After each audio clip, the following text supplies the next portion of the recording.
ไหว้สาในปารมีธรรมพระเถระครูบาอาจารย์พระภิกษุสงฆ์สามเณรทุกตนทุกองค์ขอสวัสดีพี่น้องท่านทุกฟังป้อนน้อยป้อนหลานป้ออุ้ยแม่อุ้ยที่รับฟังรายการจากสถานีวิทยุกระจายเสียงพระพุทธศาสนาแห่งชาติและสังคมขึ้นเพื่อการศึกษาพระพุทธศาสนาและวัฒนธรรม FM 104.50 เมกะเฮิรตซ์จากวัดไฟหินวัดไฟหินตั้งอยู่ตำบลสุเทพอำเภอเมืองจังหวัดเชียงใหม่หลังมช.พี่น้องท่านผู้ฟัง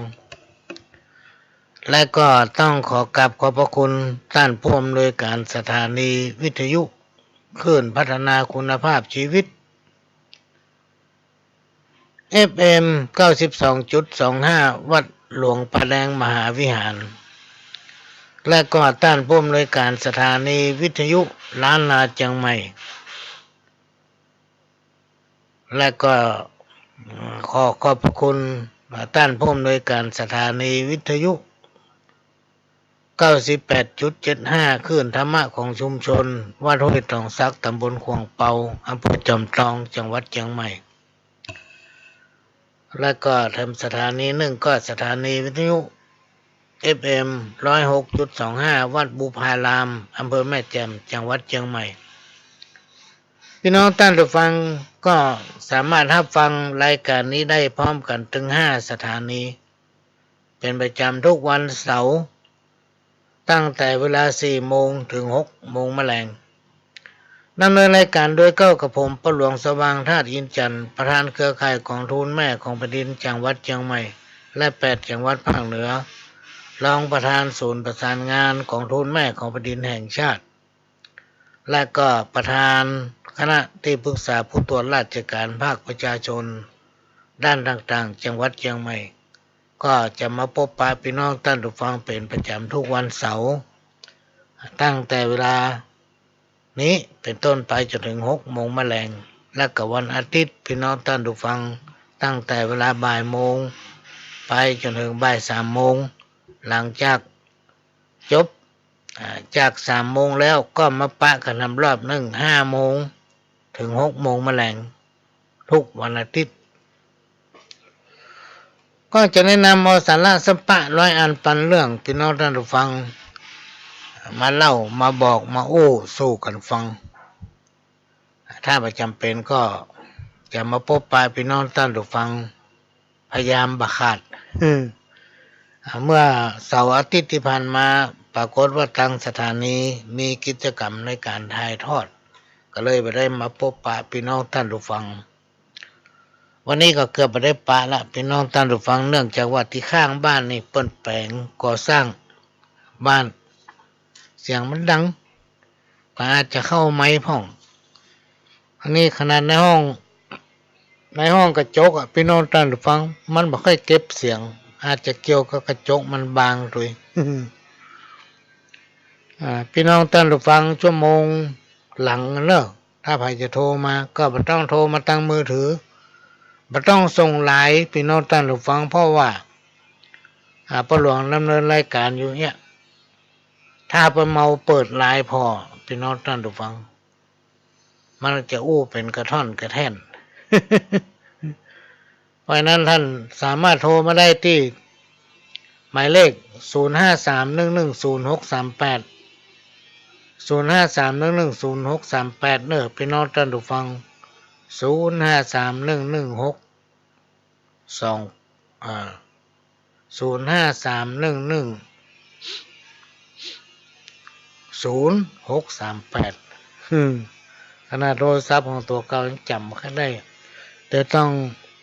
เอานี่มาดูกันเพราะมีในหนังสือทุกเล่มพี่น้องท่านผู้ฟังที่จ่ายไปนะประมาณหลายพันเล่มตอนนี้กำลังเริ่มจะทำหนังสือชุดใหม่ก็ว่าจะแจกในช่วงเทศกาลสงกรานต์โดยในวันที่10 เมษายนพ่อหลวงก็จะทำบุญที่บ้านเนี่ยพี่น้องท่านผู้ฟังจะทำบุญหาพ่อหาแม่หาครูบาอาจารย์ในวันที่10 เมษายนปกติจะทำทุกวันที่13พี่น้องท่านฟังแต่ว่ามันไล่หาวันแล้วไม่ค่อยว่าง ก็เลยเลื่อนมาเป็นวันที่10ท่านมีอย่างก็สามารถโทรเข้ามาได้0531100638ในเวลาที่จัดรายการเนอะถ้าบัดจัดรายการพี่น้องท่านผู้ฟังบัดต้องโทรเพราะมันไปเข้าเครื่องแฟกซ์ ไปเข้าเครื่องแฟกซ์มันมีแผงครับวันนี้ก็อาจจะมีเสียงจีสว่านห้องเครื่องไฟฟ้าอย่างนั้นอันนี้มันอยู่ใกล้บ้านเนี่ยพี่น้องท่านฟังเขาทำงานมาเข้าห้องสักคำเดียวก็จะให้พี่น้องท่านฟังได้ฟังประวัติของหลวงพ่อพระอภัยสารทะองค์สังฆปามกสังฆราชสงฆ์องค์แรกของล้านนาเชียงใหม่เฮาพี่น้องท่านฟังสักคำก็จะให้ฟังสุขเพราะมีข้าวไว้กินสุขเพราะมีแผ่นดินไว้อยู่สุขเพราะมีกู้นอนนำสุขเพราะมีเงินคำเต็มไส้สุขเพราะมีบ้านอยู่อาศัยสุขเพราะมีลูกหลานอยู่ใกล้อันนี้ก็คือความสุขของคนเฮาพี่น้องท่านผู้ฟังถ้าเรามีข้าวไว้กินพี่น้องท่านผู้ฟังเขามีงานทำบอกว่าจะเป็นงานอดิเรกงานรับจ้างรายวันหรือว่างานบริษัทห้างร้านอย่างแล้วแต่เพื่อมีงานทำบอกว่าจะเป็นงานทำรอบบ้านงานส่วนตัวหรือว่าไปรับจ้างเปิ้นจะไปอยู่ว่างการอยู่ว่างนะมันทำให้เสียเวลาพี่น้องท่านผู้ฟังถ้าเรามีข้าวกินเนี่ยมีสตางค์จ่ายพอใจละไม่ต้องคิดว่ากูจะต้องรวยอย่างนั้นจะต้องรวยอย่างนี้วันนี้จะต้องมีอันนั้นได้อันนี้อย่าไปคิดพี่น้องท่านผู้ฟังให้อยู่แบบพอเพียงเขาถึงจะอยู่ม่วนยิ่งในยุคปัจจุบันเนี่ยช่วงเนี้ยโควิดมันระบาดตามข่าวพี่น้องท่านผู้ฟังมีไลน์มีอย่างส่งเข้ามานักหนาป้านเพราะว่าจะเป็นข่าวด่วนที่สุดพี่น้อง ส่งมาหานักพี่น้องท่านผู้ฟังทางใดป้อมเป็นทางใดแต่ถ้าเราไปกลัวมันล้ำพี่น้องท่านผู้ฟังถ้าเราไปกลัวมันเกิน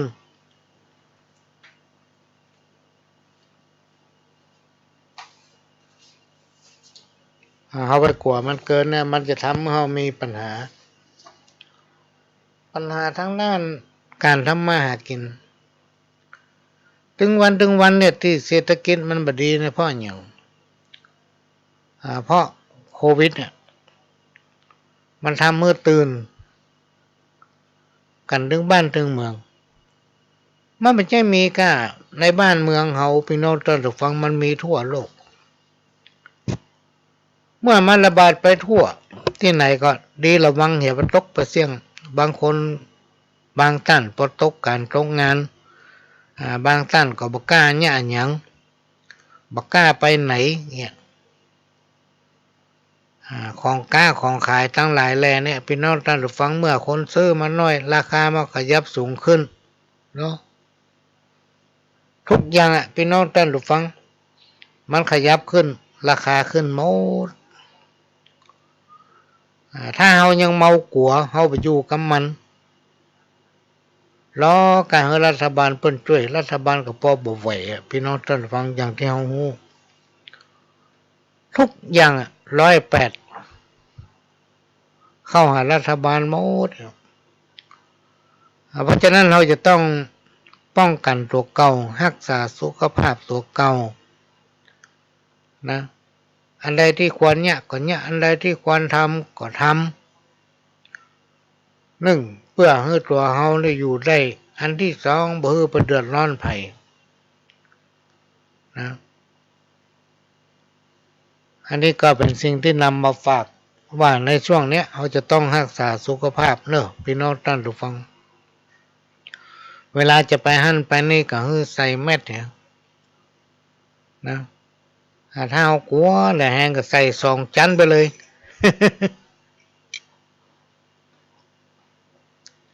ที่จริงคนที่อู้เนี่ยกลัวขนาดพี่น้องท่านผู้ฟัง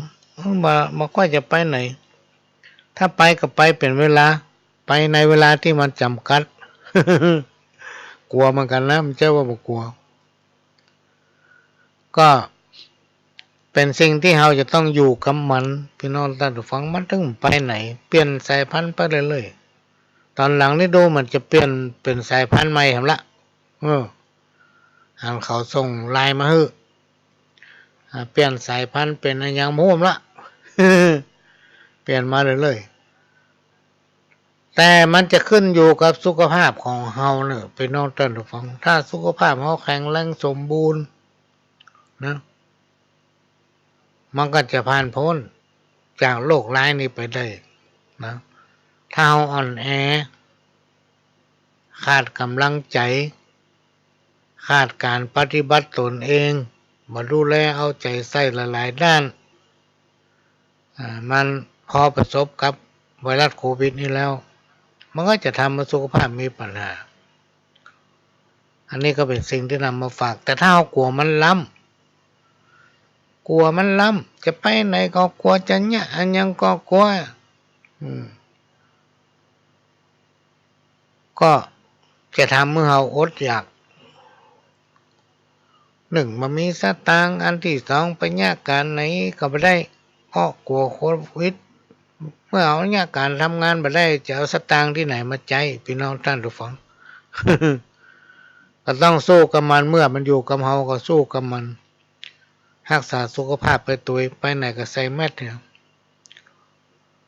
ประเดี๋ยวนี้มันง่ายมันทันสมัยพี่น้องท่านผู้ฟังเพิ่นมีเครื่องอะไรอย่างนั้นที่ไปหาซื้อเรามาวัดเอามาตรวจสุขภาพของตนเองได้อันนี้ก็มาฝากไว้ความอดทนส่งผลให้พบกับความสำเร็จอดทนต่อความลำบากจากงานอดทนต่อทุกขเวทนาทางร่างกายอดทนต่อความเจ็บใจ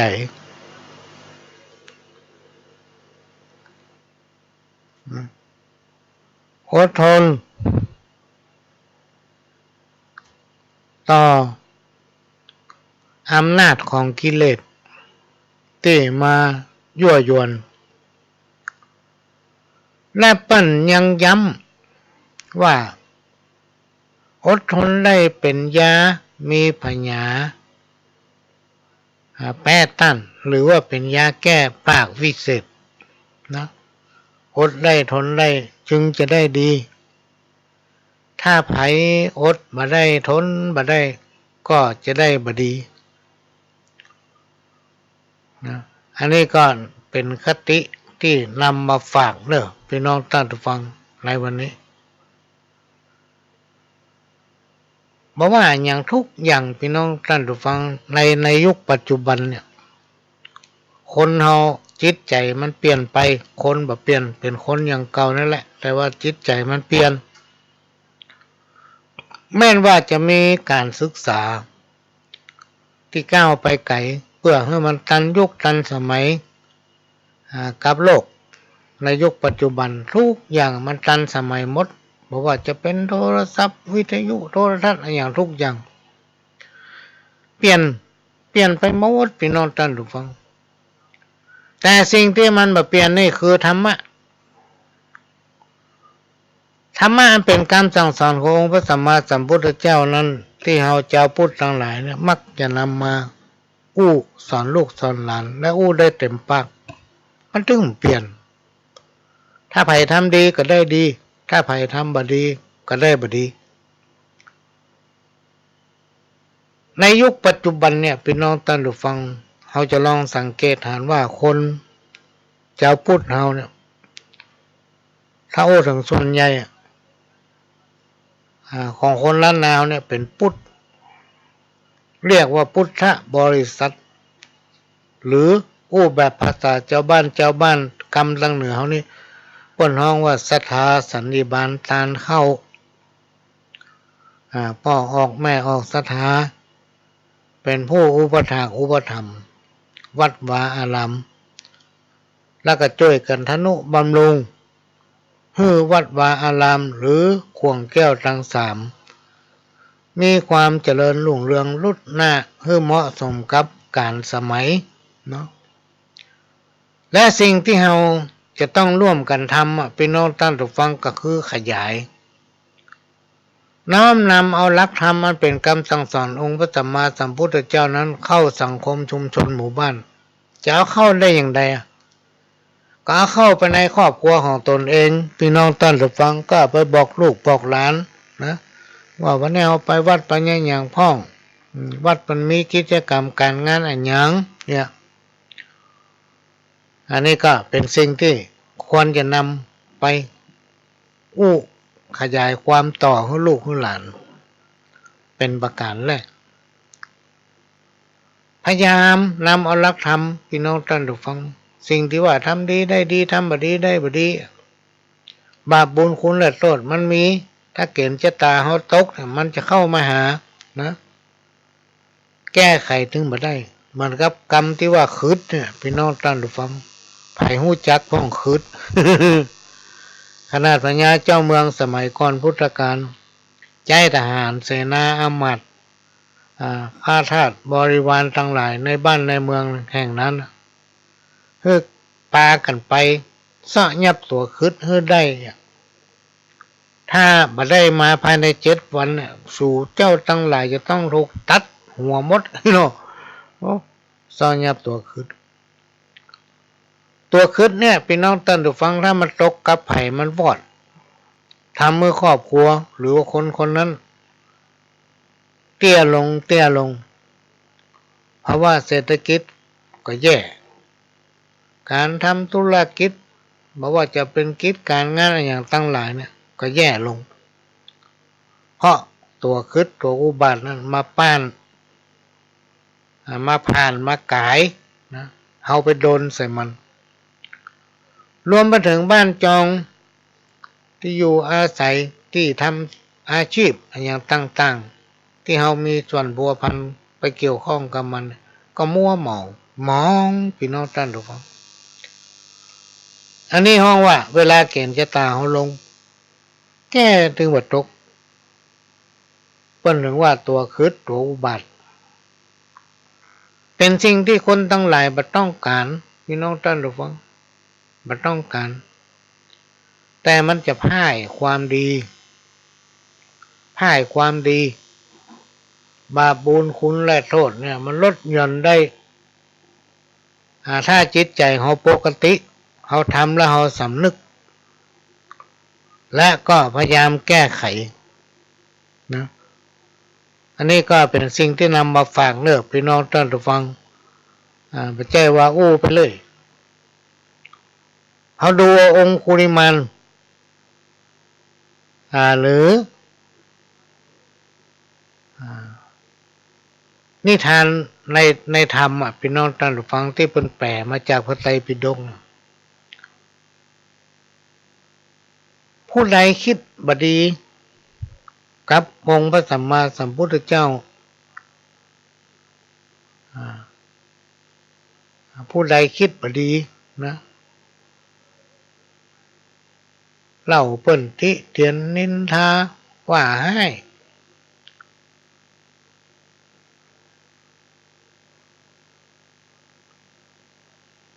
โจมตีนะพี่น้องท่านผู้ฟังสิ่งทั้งหลายเหล่านี้มันเป็นบาปเป็นกรรมซึ่งหลายๆคนพี่น้องท่านผู้ฟังบ่เชื่อว่าบาปบุญคุณและโทษมันมีพี่น้องเพิ่นบอกว่าบดีดาจีตีพามบดีคุยวัดเนี่ยง่ายๆบดีไปคุยวัดบดีไปโจมตีวัดวัดคือที่สักการะวัดคือสถานที่อบรมทางด้านจิตใจวัดคือโรงพยาบาลทางใจสิ่งไหนที่มันบ่ดีเราก็ต้องแก้ไขพี่น้องท่านผู้ฟังช่วยกันแก้ไขด้วยสติปัญญา ด้วยความสมัครสมานสามัคคีเพราะว่าพี่น้องชาวพุทธของเราเนี่ยอยู่ด้วยกันเหมือนพี่เหมือนน้องถ้าคนใดไปด่าจีตีพรามนะไปเหยียบย่ำลบหลู่ขวางแก้วทั้งสามซึ่งเป็นที่สักการะของคนทั้งหลายเนี่ยอันเนี้ยบาปนักพี่น้องท่านผู้ฟังบาปนักอันนี้ก็นำมาฝากจะนักอย่างใดมันนักอย่างใดเนี่ยท่านมีโอกาสได้ไปหาผู้รู้ท่านก็ถามเพราะฉะนั้นในสังคมยุคปัจจุบันนี่มันมีการศึกษาก้าวไกลมีการพัฒนาไปลุดหน้าเพราะว่าจะเป็นโทรศัพท์เพราะว่าจะเป็นเครื่องใจเพราะว่าอย่างสปะสเปดสังเกตเพราะมีคนเตียวถนนนะพี่น้องท่านผู้ฟังถนนเลี่ยนเกี้ยงอย่างหน้าของสะบัดใจแต่มีคนเตียวเพราะอย่างขี่รถไปนัก ต้องมีไปเตียวมันเข้าตามตำนานหมดคนไหนทำบดีก็ฮือแยกคนไหนทำดีก็ฮือแยกคนเฮาเนี่ยพี่น้องท่านผู้ฟังมันจะต้องมีดีกับบดีอยู่ด้วยกันดีกับบดีอยู่ด้วยกันอยู่ในตัวของคนเฮาทุกคนนะแต่ในสิ่งที่มันบดีถ้าเราสำนึกได้ถ้าเราสำนึกได้พี่น้องท่านผู้ฟังมันก็สามารถผ่อนคลายไปได้ถ้าหูว่าอันนี้มันบ่ถูกแก้ไขสังคมเขาจะอยู่ม่วนครอบครัวเขาจะอยู่เย็นเป็นสุขเขาจะต้องมีความอดทนและมีความซื่อสัตย์ต่อกันจะต้องมีความจริงใจเป็นประการสำคัญพี่น้องท่านผู้ฟังเขาจะต้องมีความจริงใจต่อกันและกันความจริงเป็นสิ่งบ่ตายความอดทนนี่จะต้องอดทนต่อความลำบากไม่ว่าจากการจ้างงานไม่ว่าจะเป็นทั้งด้านจิตใจและร่างกายถ้าเราอดทนได้พี่น้องท่านผู้ฟังเราก็จะผ่านพ้นวิกฤตที่ว่าเศรษฐกิจบดีนั่นได้นะแก้วแหวนเงินคำเนี่ยบางสิ่งบางอย่างเนี่ยมันจะต้องใช้แก้วแหวนเงินคำแต่หลายสิ่งหลายอย่างบ่สามารถที่ใช้แก้วแหวนเงินคำได้ก็คือจิตใจของคนเราซื้อกันบ่ได้ความดีนี่ซื้อกันบ่ได้มันมีขายเขาจะต้องทำเองเขาจะต้องอดทนต่อความเจ็บใจใครจะว่าอันใดก็ตามจะต้องสนใจจะไปสนใจมันสิ่งไหนที่มันมีก็ปรับปรุงเนี่ยอดทนต่ออำนาจของกิเลสต่างๆพี่น้องท่านผู้ฟังโดยเฉพาะตัวเนี้ยอำนาจของกิเลสเนี่ยที่มันยั่วยวนครูบาอาจารย์ตั้งกล่าวย้ำว่าถ้าอดได้เป็นยาปากวิเศษอดได้ทนได้จะได้ดีเพราะอย่างพ่อกิเลสมันนักเหลือเกินในยุคปัจจุบันเนี่ยพี่น้องท่านฟังก็ลองพอในเฟซในไลน์นักหนาป้าป้านถึงเฟซถึงไลน์เนี่ยพี่น้องท่านฟังถ้าเอาใจให้มันเป็นประโยชน์มันก็เกิดประโยชน์อย่างมากมายมหาศาลแต่ถ้าเอาใจบัดจ้างใจในทางที่บ่มีประโยชน์มันก็เป็นภัยต่อตัวของเรารวมไปถึงพิษกฎหมายบ้านเมืองตัวนะอันนี้ก็นำมาฝากเนอะพี่น้องท่านฟังเขาจะต้องช่วยกันรณรงค์เอาศีลเอาธรรมเอาธรรมะเข้าบ้านเข้าจองบ้านไผ่บ้านมันเป็นป้อนำเข้าไปสู่ลูกสู่เมียเป็นเมียก็นำเข้าไปสู่ลูกสู่ผัว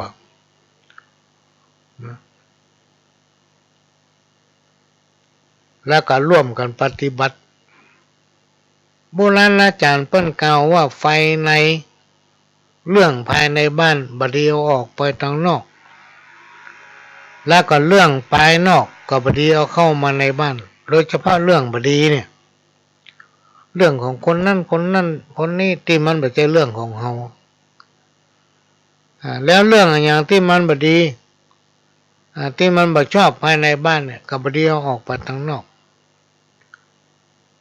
มันจะเกิดการทะเลาะเบาะแว้งเนาะมีความฮักมีความสามัคคีเกิดขึ้นในครอบครัวของตนเองก่อนมันจะส่งผลไปถึงลูกถึงเต้าก็จะเป็นคนดีในสังคมในวันข้างหน้าเนี่ยปั้นถึงให้มีการพัฒนาสิ่งแวดล้อมพี่น้องท่านผู้ฟังการที่เราจะไปพัฒนาสิ่งแวดล้อมก็จะต้องพัฒนารอบตัวของตนเองก่อนเป็นอันดับแรกจะต้องพัฒนารอบตัวของตนเองเป็นประการแรกเหมือนกับงานของเครือข่ายกองทุนแม่ของแผ่นดินเนี่ยก่อนจะไปพัฒนาคนอื่นก็ต้องพัฒนาตนเองจะต้องทำตนเองให้เป็นแบบจะต้องทำครอบครัวให้เป็นต้นแบบแล้วขยายไปอย่างน้อยก็20ครอบครัวเพื่อเป็นครอบครัวต้นแบบที่ร่วมกันพัฒนาทางด้านจิตใจและก็ด้านต่างๆที่เป็นสิ่งแวดล้อมอันนี้ก็เป็นสิ่งที่นำมาฝากพี่น้องท่านผู้ฟังสิ่งไหนที่เพิ่นว่าบ่ดีนะจะไปยุ่งสิ่งไหนที่เป็นเรื่องของเฮาก็จะไปเอามาคิดให้มันปวดหัวนะเฮาจะต้องช่วยเหลือตัวเก่าจะต้องช่วยเหลือตัวเองจนถึงที่สุดพี่น้องท่านผู้ฟังแล้วถึงจะไปเปิ้งป้าอาศัยคนอื่นอันนี้ก็นำมาฝากเพื่อพี่น้องท่านผู้ฟังไว้เป็นข้อคิดเขาจะต้องช่วยกันนะพี่น้องท่านผู้ฟังจะต้องช่วยกันพัฒนาตัวเก่าแก้ไขตนเองสิ่งไหนดีสิ่งไหนบ่ดีงี้เป็นต้นแก้ไขตนเองและช่วยเหลือตัวเก่าให้ถึงที่สุดบ่ดีเมาไปล้อเปิ้นคนอื่นมาช่วยศีลธรรมเนี่ยพี่น้องท่านผู้ฟังละถึงบ่ได้ลองสังเกตว่ายิ่งคนประเดี๋ยวเนี่ยมันมีหลายพี่น้องท่านผู้ฟังมีนักเท่าถึงคนแต่ก่อนนี่2-3 ล้านเนี่ยเรียกว่านักแล้วเนาะประเดี๋ยวมันนักเพิ่มขยายขึ้นเรื่อยๆนอกจากจะมีคนบ้านเฮาก็มีคนบ้านเปิ้นมาอยู่รวมกันแถมเนี่ยพี่น้องท่านผู้ฟังปัญหามันเลยเกิดละ ปัญหามันเกิดจะได้มันเกิดว่า1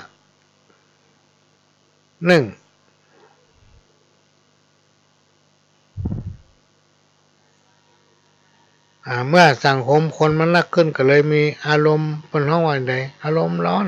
นะลองสังเกตดูข่าวพี่น้องท่านฟังถึงวันเนี่ยมักจะมีอย่างต่างๆได้เกิดขึ้นในสังคมลองดูข่าวด้วย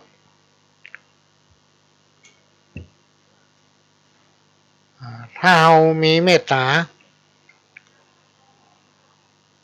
นะคือการตั้งใจและเปิดใจให้กว้างขวางมีการแสดงความปรารถนาดีต่อสรรพสิ่งต่อคนทั้งหลาย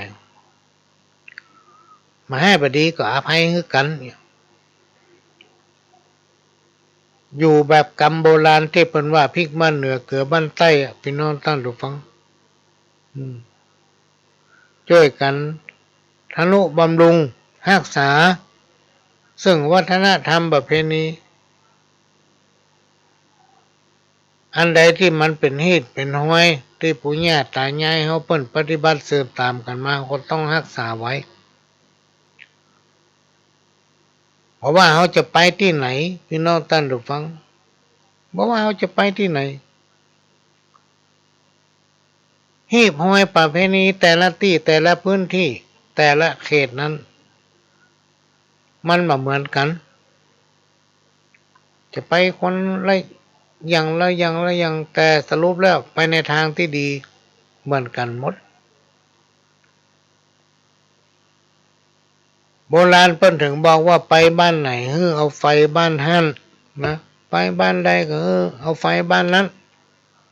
เข้าเมืองตาลิวก็ลิวตาโต้ยเนาะลิวตาโต้ยเปิ้น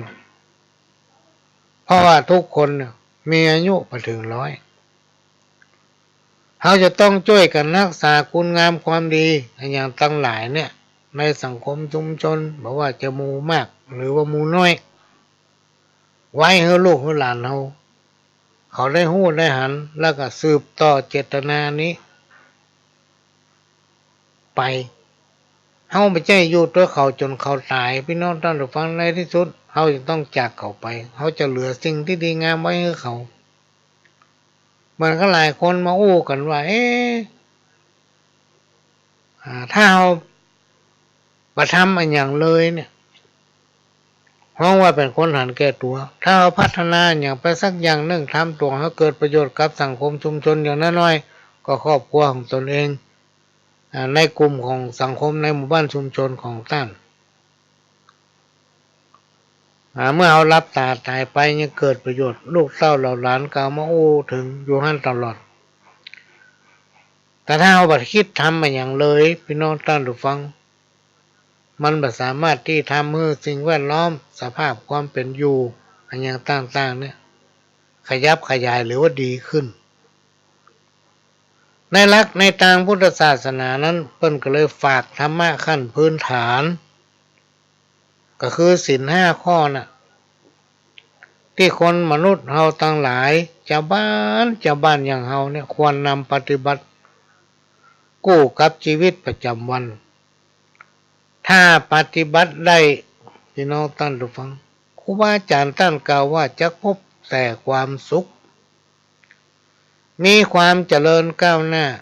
ยิ่งขึ้นซึ่งทางคณะผู้บริหารบอกว่าจะเป็นภายในบอกว่าจะเป็นภายนอก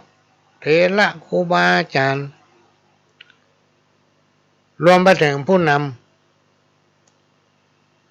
พยายามพี่น้องท่านผู้ฟังพยายามช่วยเหลือกันประคับประคองน้อมนำเอานโยบาย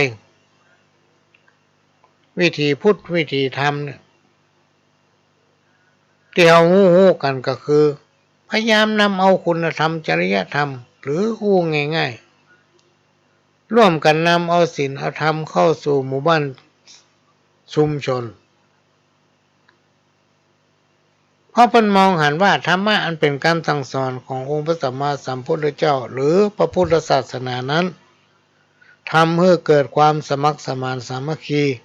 ทำให้คนในสังคมชุมชนบอกว่าจะเป็นหมู่มากหมู่น้อยมีความฮักมีความเอื้ออาทรต่อกันและกันบอกว่าเขาจะไปที่ไหนพี่น้องท่านผู้ฟังจะป้าผู้คนอย่างมากหน้าหลายตา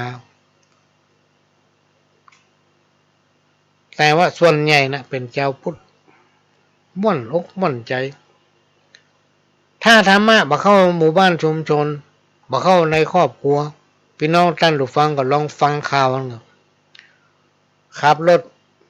แซงกันบ่ได้ก็โคตรอ่ะปาดหน้ากันไปปาดหน้ากันมาพอหน้ากันก็บ่ได้เพราะอย่างพี่น้องท่านผู้ฟังเพราะคนเฮาเนี่ยจิตใจขาดศีลขาดธรรมบางคนบักกินบักทานไปไหนบักสังคมกับไผเวลาตัวมีการมีงานมาบ่ฮู้เรื่องอย่างสักอย่าง กันเพิ่นไปบอกไปแนะนำโอ้ที่บ้านผมไม่ได้ทำอย่างนี้เอาตัวมันเป็นไงเอาวิตัวความคิดตัวว่าทั้งที่ตัวมีประสบการณ์สักหน่อยความรู้ทางด้านการปฏิบัติไม่ว่าจะเป็นทางด้านจริยธรรมและสิ่งแวดล้อมคุณธรรมอย่างต่างๆก็มีสักหน่อยเต้าหางอึ่งก็ยังมีเลยอวดหู้อวดลวกอวดเลี่ยมนะถือว่าตัวเองปอตัวอันนี้เป็นห้องว่าเป็นคนที่ลั้นเป็นคนที่สังคมรังเกียจมาสามารถที่จะเป็นแบบได้หลายๆคนพี่น้องท่านผู้ฟังน่าเสียดายที่เปิ้นมานำข้อศีลข้อธรรมเนี่ยไปสอนลูกสอนหลานไปบอกลูกของหลานนำปฏิบัติต่อปู่ย่าตายายเปิ้นปฏิบัติกันอย่างใดถึงว่าเป็นเหตุเป็นห้อยเป็นวัฒนธรรมประเพณีมาตกทอดถึงเฮาถึงอยู่ได้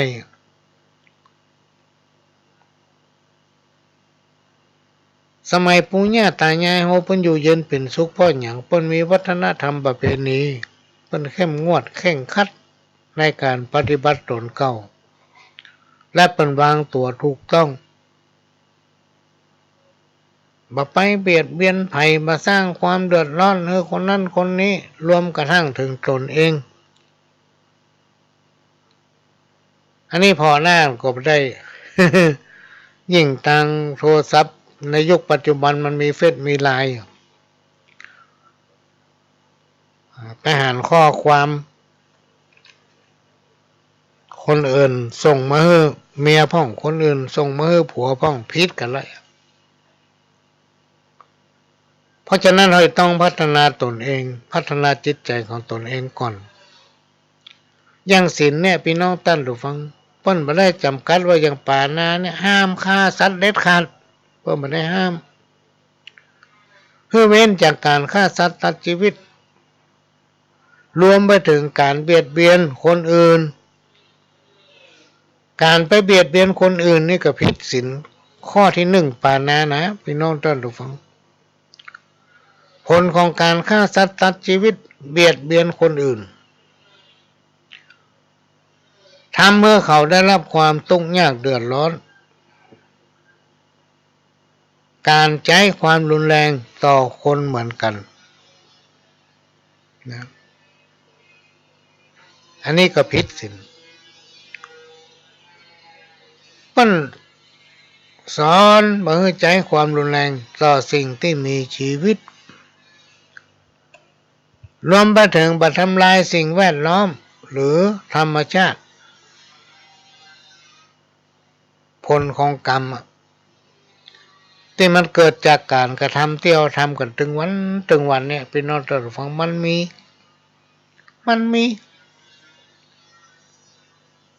ครูบาอาจารย์ตั้งกล่าวว่าใครทำอย่างใดจะได้อย่างนั้นที่มันยังบัดตันเกิดเรื่องนี้เพราะอันยังเกณฑ์ชะตาเขายังดีอยู่ยังประตกวาสนาเขายังมีอยู่บุญเก่าที่เขาสั่งสมไว้ยังพออยู่พอกินอยู่ถ้าวันใดวันหนึ่งเกณฑ์ชะตาตกบุญเก่าหมดอีนาพี่น้องท่านระวังไว้เถอะ ระวังไว้เถอะนะศีลข้อที่2คืออาทินนาเว้นจากการลักทรัพย์หมายถึงเพิ่นสอนบ่ให้ปรารถนาสิ่งของทรัพย์สินที่ได้มาโดยบ่ชอบมีการวางแผนใช้อำนาจฉ้อโกงเบียดเบียนผู้อื่นครูบาอาจารย์ท่านได้กล่าวไว้ว่าอย่าได้คิดเด็ดขาดคิดเอาของเปิ้นมาเป็นของตัวบดีเป็นสิ่งที่สังคมรังเกียจที่สังคมรังเกียจนักที่สุดคือการละเมิดในทรัพย์สินของคนอื่นที่ประเจ้าของตนเอง รวมไปถึงการทุจริตคอร์รัปชันทุกรูปแบบนะสังคมรังเกียจเพราะฉะนั้นสังคมเนี่ยจะต้องร่วมกันสรรสร้างความโปร่งใสจะต้องร่วมกันสร้างสังคมแห่งการแบ่งปันสังคมแห่งความยุติธรรมการคิดหรือลักขโมยเอาของเปิ้นมาเป็นของตัวมันบดีทำให้ได้รับความทุกข์ความเดือดร้อนมาสู่ตนเองนะเขาจะว่าไผบ่ฮู้แต่ตนเองฮู้พี่น้องท่านผู้ฟังคนอื่นบ่ฮู้ตนเองฮู้และในที่สุดบาปกรรมที่เราทำผลจากการกระทำก็จะเข้ามาสู่ตนเองจะทำให้ตัวเองนี่เดือดร้อนรวมไปถึงญาติมิตรขกุลมูลเง่าก็เดือดร้อนไปด้วยเพราะความละโมบของตนเองครูบาอาจารย์เพิ่นห้ามเด็ดขาดพี่น้องท่านผู้ฟังห้ามเด็ดขาด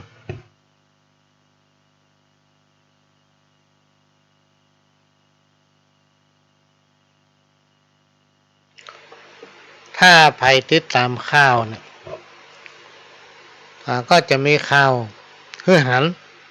ว่าการกระทำบดีการทุจริตโกงเนี่ยมันมีผลอย่างไรพี่น้องท่านฟังดูข่าวนั้นแล้วในที่สุดตนเองได้รับความทุกข์ทางด้านจิตใจรวมไปถึงขกุลมูลเงาญาติกาพี่น้องก็วุ่นวายไปด้วยอันนี้เป็นสิ่งที่บดีข้อที่3กาเมเพื่อเว้นจากการประพฤติผิดจากครองธรรมข้อนี้ว่าด้วยการบัจจัยความรุนแรงในครอบครัวสู้ซื่อตรงต่อกันทำตนเองเป็นตัวอย่างแก่ลูกแก่หลานแก่คนในครอบครัว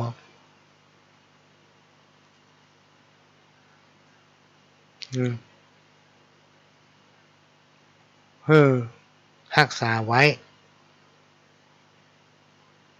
ในความดีงามและทำตนให้เป็นตัวอย่างพี่น้องท่านผู้ฟังแก่ลูกแก่หลานเพื่อลูกหลานจะได้ปฏิบัติตามในอนาคตวันหน้าข้อนี้เป็นการส่งเสริมให้สถาบันครอบครัวอยู่เย็นเป็นสุขมีความรักมีความอบอุ่นมั่นคงให้เกียรติและเคารพในคู่ครองของตนจะต้องซื่อสัตย์ต่อกันพี่น้องท่านผู้ฟังนะอยู่ในคันลองของศีลธรรมถ้าใครทำได้พี่น้องท่านผู้ฟังเปิ้นบอกว่าฮิมากล้าขึ้นข้อที่4มุสาคือเว้นจากการโกหกหลอกลวงนำเอาสิ่งที่บ่มีมาอู้ปั้นน้ำเป็นตัวยุแย่ให้เปิ้นพิษเถียงกันชอบอู้ชอบพูดปดตอแหลปิ้นป้อนชอบที่สุดก็คือใส่ความคนอื่นใส่ความเปิ้นทำให้เปิ้นผิดใจที่กล่าวมานี้เป็นธรรมะขั้นพื้นฐานที่ขยายความง่ายๆถ้าไผ่นำปฏิบัติได้พี่น้องท่านผู้ฟังก็จะทำให้ตนเองบังเกิดความร่มเย็นและมีความเจริญก้าวหน้าเพราะว่าคนหรือผีสางนางไม้จักคุ้มครองรักษาขั้นตกทุกข์ในยากเดือดร้อนก็จะผ่านพ้นอุปสรรคและปัญหานั้นไปได้เหมือนนิทานสมัยก่อนพี่น้องท่านผู้ฟังนิทานในธรรม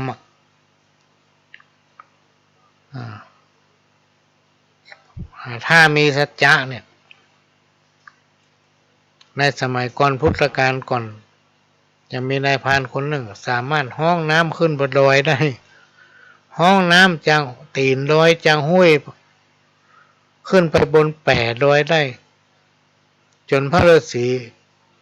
นึกสงสัยว่าไอ้ตัวนี้มันมีดีอย่างปลาล่ำปลาเหลือห้องน้ำขึ้นไปดอย เนี่ยก็มันเป็นเรื่องที่เป็นเล่าขานสืบตามกันมาสมัยก่อนพุทธกาลมาจนถึงยุคปัจจุบันพี่น้องท่านผู้ฟังสัจจานี่เป็นสิ่งที่บัดตายศีลข้อที่5คือเว้นจากการดื่มน้ำเมาและสิ่งเสพติดนะสิ่งเสพติดนี่ทุกอย่างพี่น้องท่านผู้ฟังยาบ้ายาอียาไอที่ผมว่ามันบดีเนี่ยคนกินคนเสพเนี่ยพี่น้องท่านผู้ฟังเป็นบ้าแล้วก็ตายเสียอนาคตแทนที่จะมีอนาคตก้าวหน้ามีงานทำหรืออายุมั่นยืนยาวแต่ไปยุ่งกับสิ่งบดีคือสิ่งเสพติดอายุมันยาวเนี่ยคือพ่อลูกพ่อหลานถ้าลูกหลานไผเผลอเป็นไปอย่างนั้นเนี่ยโอ้น่าเสียดายอนาคตแทนที่จะมีความการกุ่งรุ่งเรืองพัฒนาตนเองเป็นที่พึ่งที่เองของญาติของเพื่อนของฝูงกับประพฤติตนไปเสพในสิ่งที่บดีที่เป็นว่ามันบดีมันทำจะอีเป็นต้นอันนี้ก็มาฝากไว้พี่น้องท่านฟังบอกเขาลูกเขาหลานการไปเสพในสิ่งที่บดีทำให้คนเราเนี่ยขาดสติและก็ลืมตัวทั้งยังเป็นเหตุให้เกิดการกระทำหรือว่าก่อความผิดการดื่มน้ำเมารวมไปถึงเสพติดสิ่งทั้งหลายสิ่งที่กล่าวมานี้นอกจากจะมีผลโดยตรงต่อสมองและสติยังมีผลต่อร่างกายเป็นที่มาของโรคร้ายต่างๆสังคมรังเกียจอันเนี้ยเป็นธรรมะขั้นพื้นฐาน5 ข้อซึ่งมีมาวนพี่น้องท่านผู้ฟังเขาเกิดมาก็ได้ยินละได้ปะละบอกว่าจะมีกิจกรรมมีงานเกี่ยวกับในทางพุทธศาสนาก็จะมีการหื้อศีลถึง5 ข้อเนี่ยแล้วก็อธิบายให้ฟังว่าศีล5 ข้อมันจะได้พ้องมีอย่างพ้องเพิ่นบ่ได้ห้ามเพิ่นฮื้อเว้นเพิ่นฮ้องว่าเป็นธรรมะขั้นพื้นฐานเป็นเครื่องเตือนสติให้คนเราทุกคนอยู่อย่างมีสติและกระทำตามหน้าที่ของภัยของมันประพฤติปฏิบัติตนให้ถูกต้องหากภัยผู้ใดทำได้จะทำให้วิบากกรรมต่างๆลดน้อยแล้วก็หายไปจังมีแต่ความสุขความเจริญทั้งโลกนี้และโลกหน้าเนี่ยพี่น้องท่านผู้ฟังก็เอามาฝากเมื่อพี่น้องท่านผู้ฟังได้ช่วยกันนำเอาธรรมะอันเป็นคำสั่งสอนขององค์พระสัมมาสัมพุทธเจ้าที่เถระครูบาอาจารย์ท่านผู้รู้ทั้งหลายพยายามแปลมาจากพระไตรปิฎกมีถึงฉบับสมบูรณ์ฉบับราชฉบับเจ้าบ้านครูบาอาจารย์เถระเวลามีกิจกรรมในทางพุทธศาสนาก็มีการไหว้พระเรียกว่าสักการะพระรัตนตรัยแล้วก็ก่อนจะมีการสัมโมทนียคาถาหรือว่ามีวิธีอื่นๆก็จะมีการสมาทานศีลหรือว่าหับศีลตั้งแต่เขาเกิดมาเขาก็ปะละพี่น้องท่านผู้ฟังและความสามัคคีเนี่ยอยู่กันมันเป็นมันน้องมันดีอย่างใดที่ไหนถ้าแตกแยกบ่มีความสมัครสมานสามัคคี อยู่ที่ไหนก็แบบคนอื่นนะพี่น้องท่านผู้ฟังทะเลาะกันมันมีวันหยุดมันมีวันยั้งทั้งที่สังคมชุมชนนั้นน่าจะอยู่เย็นเป็นสุขอันนี้ทะเลาะมอแว้งกันอยู่ฮะนะว่าเฮือกันหมูแล้วสักเตือกไปทางเหนือก็ว่าเฮือทางใต้ไปทางใต้ก็ว่าเฮือทางเหนือ ก็เลยทำให้สังคมชุมชนบ้านนั้นมัวหมองเอาพอแล้วก็มองไผก็บ่ใครเข้าไปเพราะมันมีความสามัคคีความสมัครสมานสามัคคีนั้นมันมีพลังมากมายมหาศาลอย่างก่อนพุทธกาลเนี่ยแม้นไผจะมาตีบ้านตีเมืองก็บ่สามารถตีได้จะมายึดบ้านยึดเมืองก็บ่สามารถที่มายึดได้เพราะว่าเจ้าบ้านเจ้าเมืองนั้นมีความสมัครสมานสามัคคีเหมือนกับเมืองหนึ่งพี่น้องท่านผู้ฟังจะเสียเมืองอยู่หั่นล่ะข้าศึกมาล้อมรอบกำแพงหมดยังบ่ได้เข้าภายในบ่ได้ในที่สุดเจ้าบ้านเจ้าเมืองรวมใจกันมีความสมัครสามัคคีพี่น้องท่านผู้ฟัง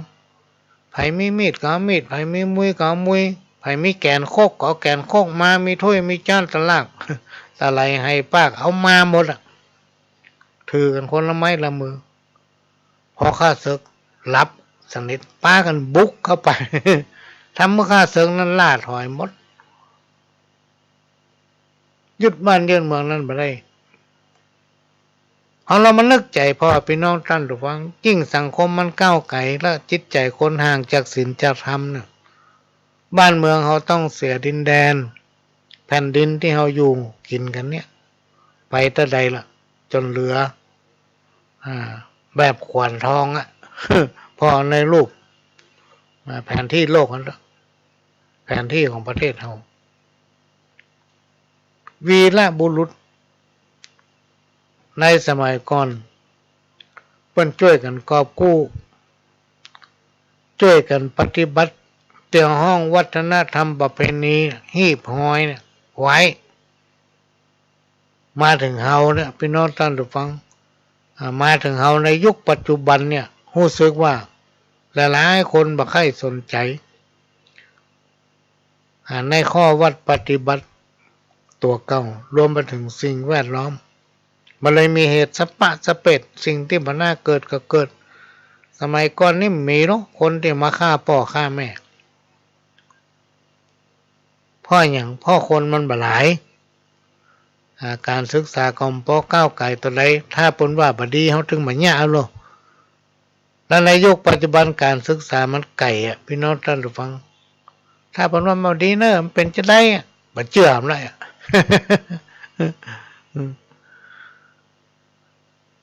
จิตใจคนเรามันเหินห่างธรรมะ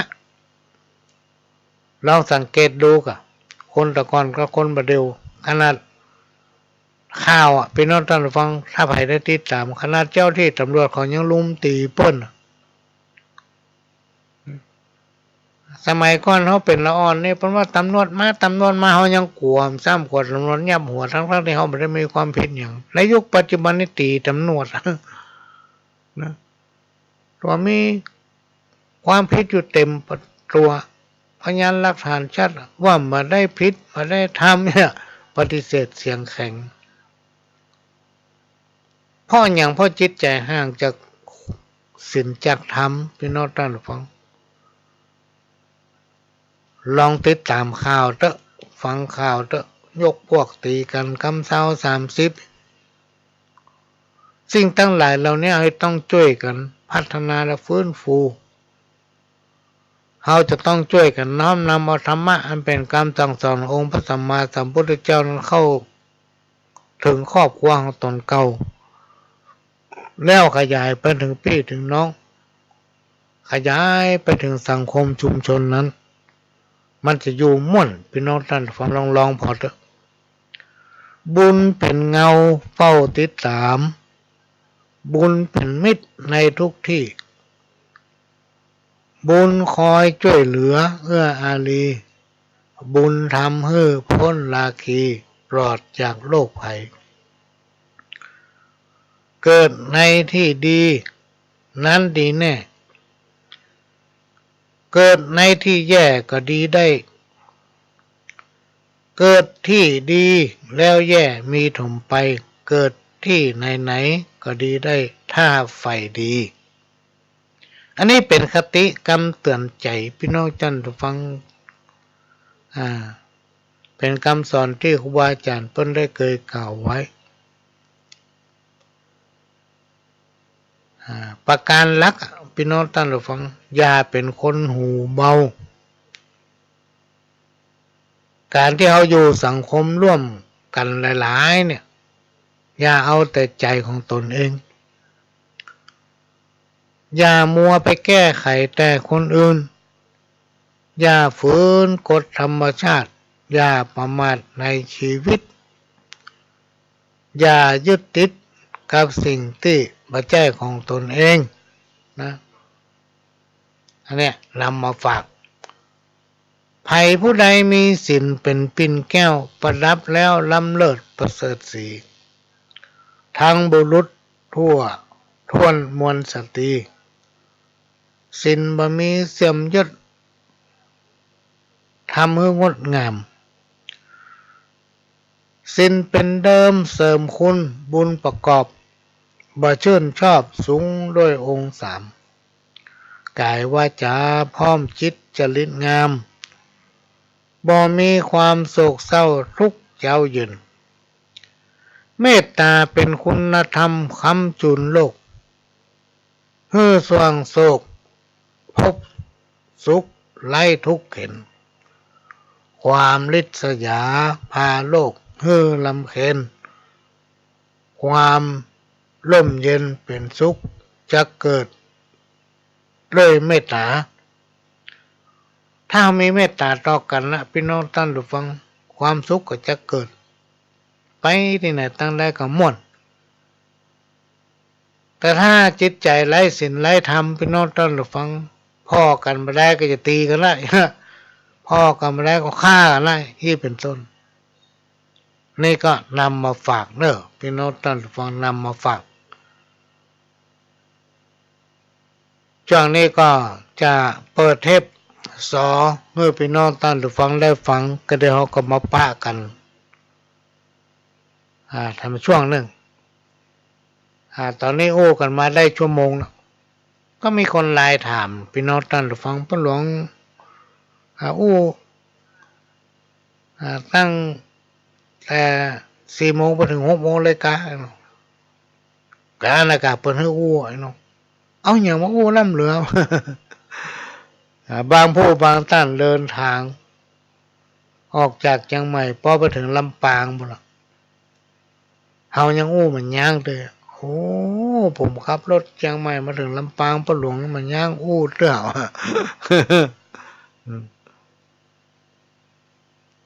อันนี้ก็จะภาคกิจกรรมเนอะพี่น้องท่านฟังจะให้ฟังแต่เนี่ยประวัติของ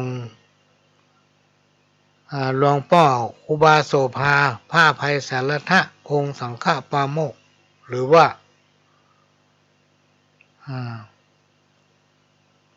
สังฆราชสงฆ์พี่น้องท่านฟังองค์แรกของล้านนาโดยคุณแม่บัวซอนนะแล้วก็พ่อ40,000เมืองป้าวแต่ก็ดึงเอาจากใน YouTube มาเนอะเป็นน้องท่านฟังมันจะมีโฆษณานะมีน้อยหนึ่งไม่ได้อัดไว้ทางนอก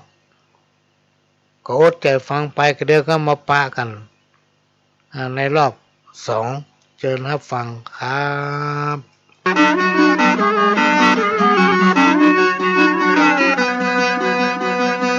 เทระประวัติพระเดชพระคุณพระอภัยสารทะประถมสังฆราชาแห่งล้านนาครูบาโสภาโสพโนวัดป่าหินอำเภอเมืองจังหวัดเชียงใหม่โดยแม่บัวซอนเมืองป้าว40,000เมืองยองจ้างปีก้อย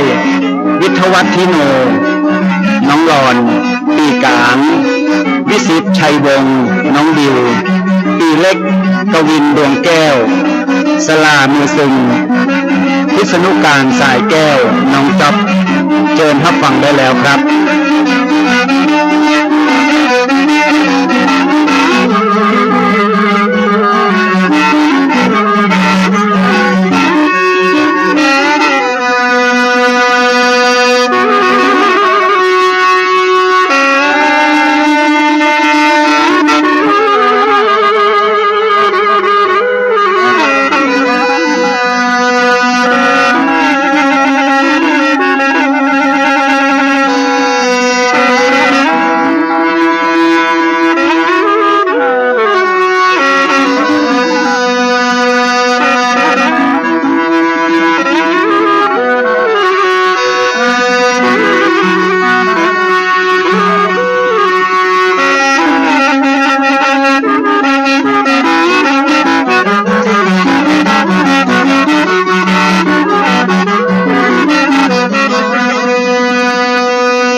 ของเราสังฆ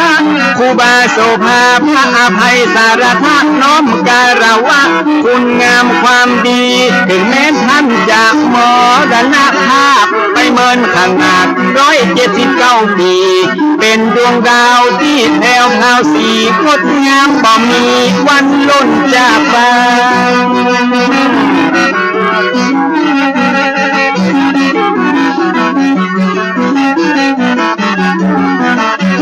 ร่างกายผู้พังผลงานยังอยู่กำสอนเป็นครูกำผู้เป็นอาจารย์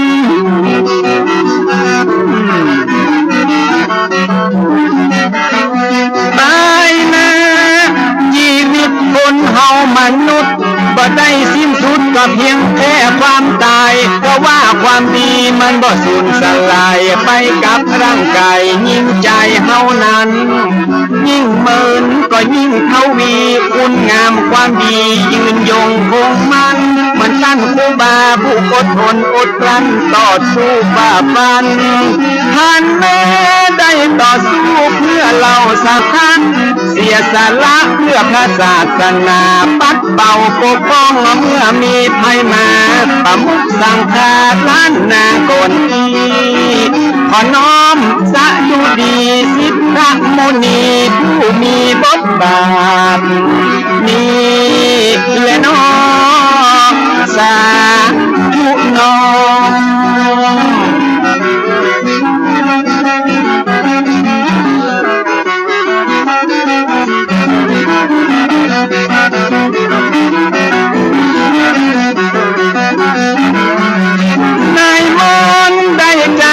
เป็นประวัติศาสตร์ผู้คนไว้กราบอย่างภาคภูมิใจ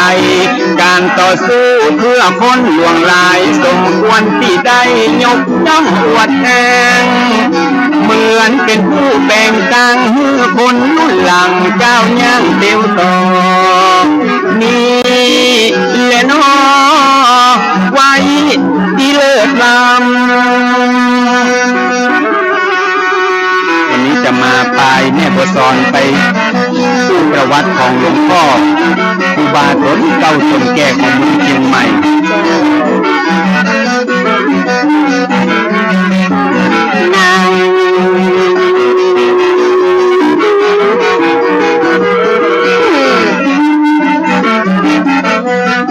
ประวัติศาสตร์ล้านนาจารึกอ่านแล้วหูสิบละภูมิใจอย่าง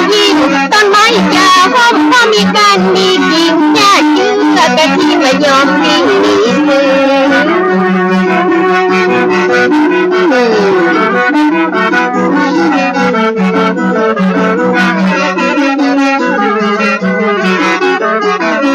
ย่าเวทการทำดีแล้วก็คนส่วนมากแล้วมันยากแสนยากเหลืออย่างทุกสิ่งวันว่าต้นไม้แล้วมันมีหลายกิ่งมนุษย์ใจยิ่งหลายชาติพันต่างพ่อต่างแม่ทุกสาราคิดฉะนั้นความคิดมันจึงต่างกันนะทุกชนธรรมดาสามัญบัจจัยพระอรหันต์มันจึงเป็นแบบนี้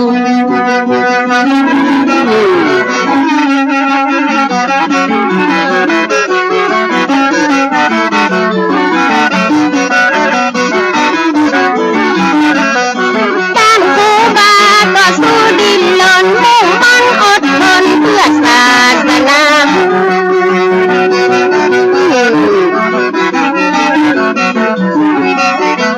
อย่างมาอีนานาจิตตังละนานาทัศนะของกายกับพระใจบรรณะตัณหามีโลกปวดหลงอยู่ตลอดเวลาโยมจะนำพาเราไปสู่ความขัดแย้งบอกว่าไปนอกบอกว่าไปในหาเรื่องใส่ไฟคอยจะกันเก่งต้นว่ามาแล้วมันหันตรงเฮงปล่อยมันเห่าสุดวันสุดคืนเหมือนพ่อพุทธเป็นต้อมรับผู้บ้าแล้วก็พร้อมเอามาตบเป็นเพนคืนทุกเจ้าสั่งทานและถ้าบ่มียึดยืนและศรัทธาแตกตื่นแยกกันกาบไฟตัดหัวยังเหลือเยื่อใยทิศต่างไปเตะใจเตะนี่เลยน้องยานี่เลยน้อง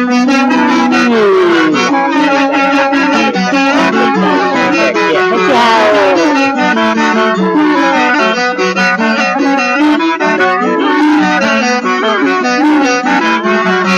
ในมนต์ผู้บ้ามีจุดยืนแล้วว่าสิทธาคต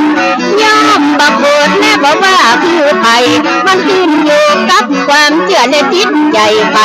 จะเลื่อมใสฝ่ายใดก็ได้ขอได้เป็นคนไทยมีรัตนะไทยนั้นเป็นดีปืนเลยน้องไว้เลยน้อง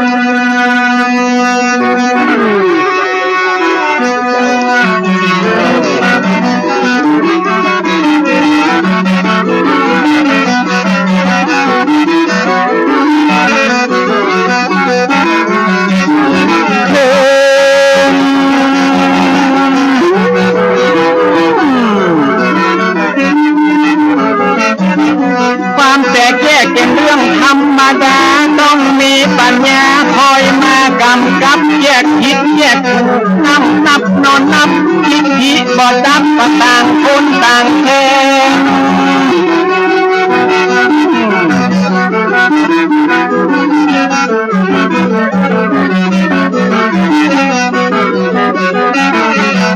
เย็นแจ้งความขัดแย้งเกิดได้ทุกเวลาต้องมีปัญญาเป็นตัวกำกับต่างฝ่ายต่างคอยตั้งนอนนับ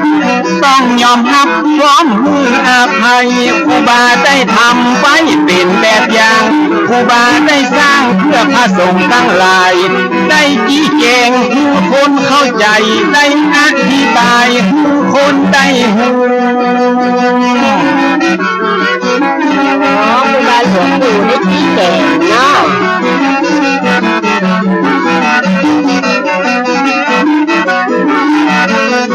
แล้วจะจวนปะนมมือสร้าง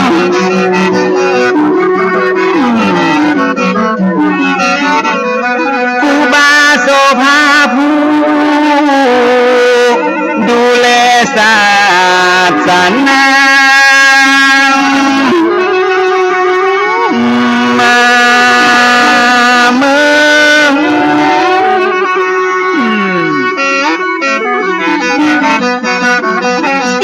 จะคนยกมือย่อก่อนที่จะ ได้ทราบขอนมัสการขออนุญาตจากดวงวิญญาณก่อนจะเอาผลงานและประวัติมาดูมาเผยแก่สาธารณชนซึ่งมีอยู่หลายคนที่ยังบ่รู้ หลายคนอยู่ที่บ่รู้เนาะคนที่รู้แล้วก็ฟังเพิ่มยังมีหลายคนนะที่ยังบอกยังมีหลายผู้กับที่ยังสงสัย40,000บัวซ้อนมาขอถวายมาซอขยายให้พระสงฆ์องค์เจ้าตลอดจนถึงศรัทธาญาติโยมบ่ใจกำลมที่จะอมมาเล่าเห็นเรื่องจริงตั้งแต่ปลายหอดเก้ามาหูมือเฮาได้อยากฟังทางเนื้อเป็นจะได้ผลนอกอย่างน้อยก็ได้ปลุกจิตสำนึกคือได้ละลึกนึกถึงความหลังบ่ฮือไผเลือกพักอย่างคนเรื่องเก่าหลังคือคนตอบโต้เพื่อเอาไว้เป็นกรณีศึกษาถึงจะผ่านมาตั้งแต่ปีมาโวนั่นเนาะเรื่องใหม่เรื่องเก่าและ7พระเจ้าหาผู้ที่จะเลือกเอามาผู้ละสาระแห่งสารเรียกหาบใดละบ่มีไม่การมาบ่มีอ่านบ่ต้องเอามาอวดเพิ่นว่าเขาละมาสุดในไหละบ่ได้สุดในละตากาซาหวดตกตุกยังให้สิละหมอกขยมให้บวชทิ้งบ่เอามาอวดนั้นบ่มีสาระอยู่ในเนาะเจ้าแต่นี่มันเป็นเรื่องดีมีสาระเรื่องของตุ๊กตาเปิ้นบรรละเหล่าโกประวัติของเปิ้นแล้วก็มีพี่น้องเอาเล่เอามาสอนคือพี่น้องยาวบ้านกระดุมสังฆนายกะโสภาประวัติมีมาแต่เดิมอ่อนนั้น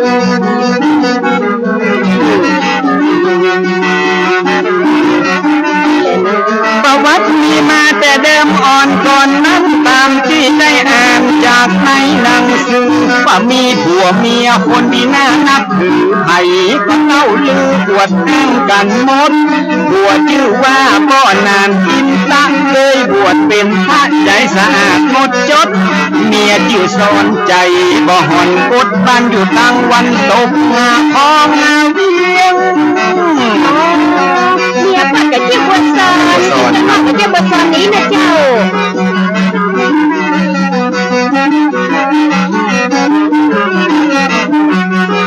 สมัยนั้นยังเป็นดงป่าไม้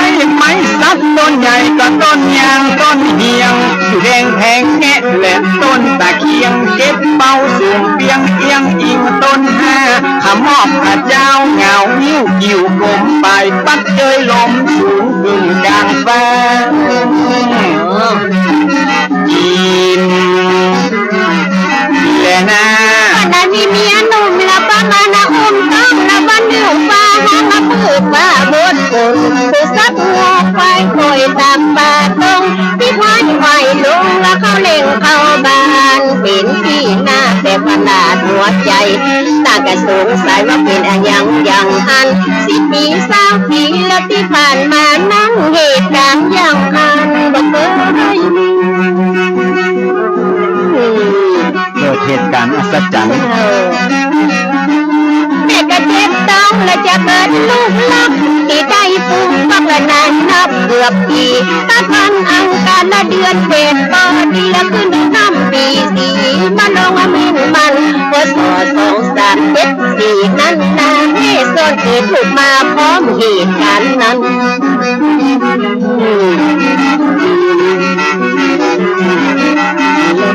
ไปเจงก่อนหันแสงสุริยะก็ป้อนานอินตั้งแง่สอนดีใจได้ลูกฮักดีเป็นป้อใจตั้งชื่อว่าควายเป็นมังคละร่างกายแข็งแรงครบ32ผิวพรรณพดผ่องบ่มีไฟกากะเจริญไวบ่มีภัยโลภะช่วยงานสัปปะงานละอ่อนทุกกรรม ต้นตีนเต้นมือบอกว่าถือว่าติ้วถึงตัวน้อยนิ้วต่อมแผ่วซิวแผ่วควานหับน้ำโบหลัววัดเงินเตือนจานห้องใจเนี่ยการมาพื้นตันมาวันได้บ่ได้บังคับบ่ได้วอนขอบ่ต้องได้รอให้บอกแม่ห้องใจจีนและน้องประเด็นใจไว้แล้วอยู่กับพ่อแม่ควรต้องดูแลและสุขสันต์หันษามีวันนี้ละตั้งเจ้าครูบาได้เมตตานำมาบินทับบาทละมาหันใส่ตัวละอันเด็กชายควายแกก้าวว่องไวและมีเบลฉลาดครูบาพันวิชาจะขออาโดยญาติกับพ่อนานกินตะตันที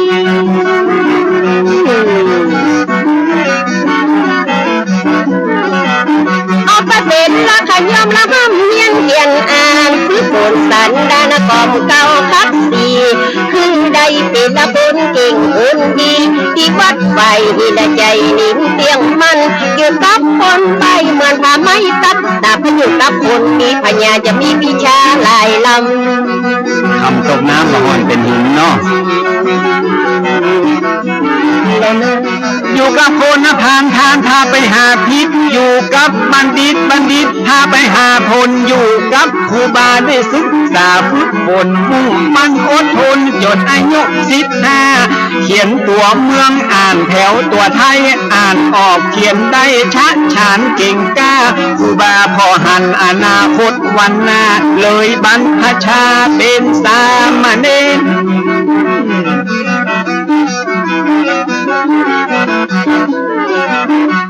สู่ร่มเงาภาคกสาวาพัดท่องมนต์คำวัดเพ่งพลัดตามเกณฑ์พยัญชนะสละวักเวนแม่นตัดชัดเจนเป็นที่อวดอ้างอักขระพิธีบาลีนักธรรมเก่งแค้มชำนาญบ่ผิดพลาดพลังเก่งขนาดเนาะจีน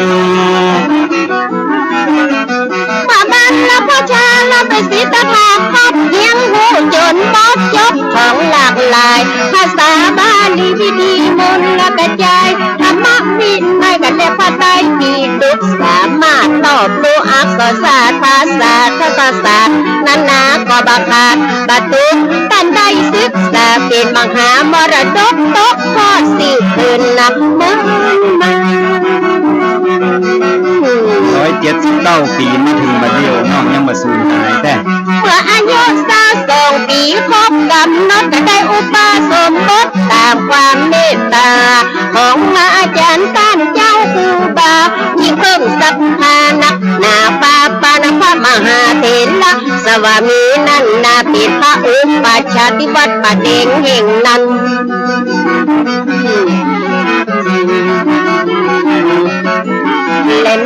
ได้เจ้าอาวาสวัดป่าแพ่งเมตตามาเป็นกรรมวาจาจารย์วัดไฟหินเป็นอนุสาวนาจารย์ได้ฉายางามว่าโสภาภิกขุได้ศึกษากะเฮียนต่อเพิ่มเติมจากของเก่าเดิมมาจากเนนฮอดตุเฮียนแตกหานสำเร็จลุกลุเป็นที่น่าสาธุมายินนาดี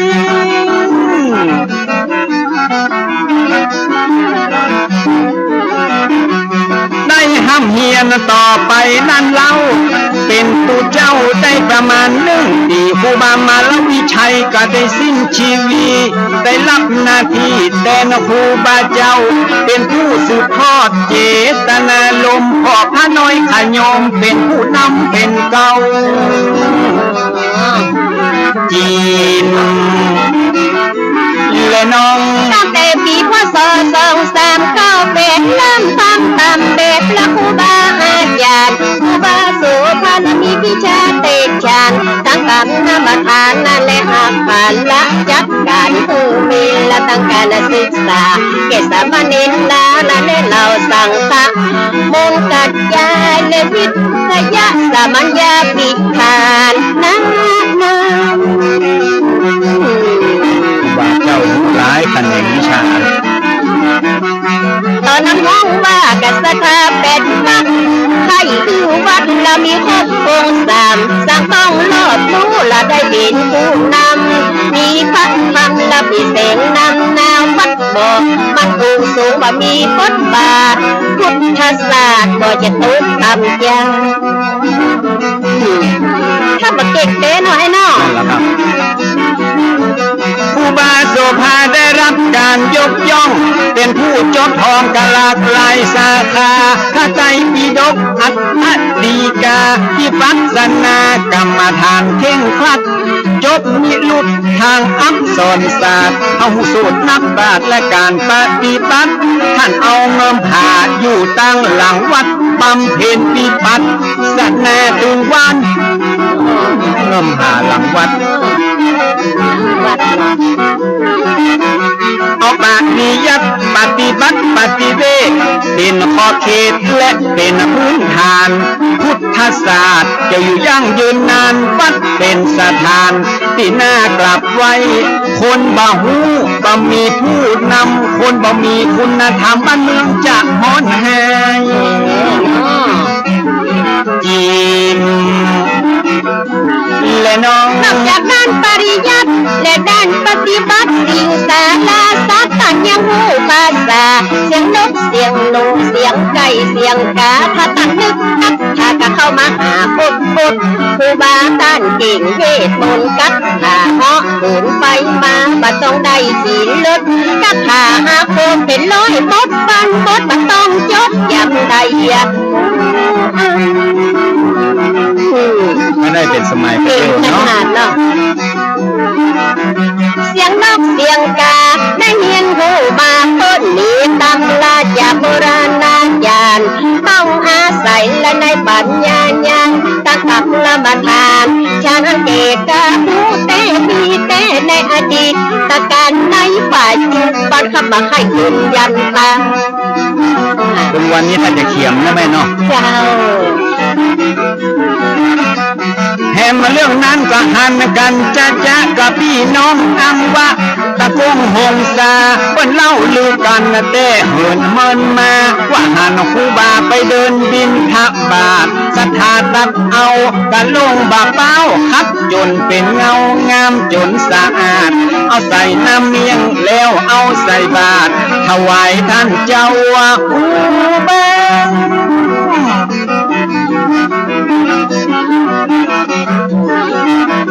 ห้องใครพิสูจน์เอากระลงเกิงนั้นแล้วก็เดินทางมาซ้อถามหามาปะกันลงบาเป้านั่นนาที่ต้านครูบาไฟหินดังอันเชื่อว่าครูบาเพราะเหินเดินอากาศไปบินทบาทที่อังวะอุ่นนั้นจีนและน้อง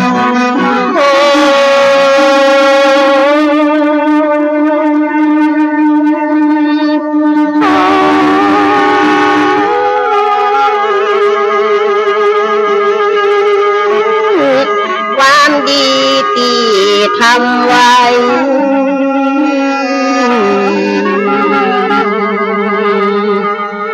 ผลแห่งความดีได้มาตอบสนอง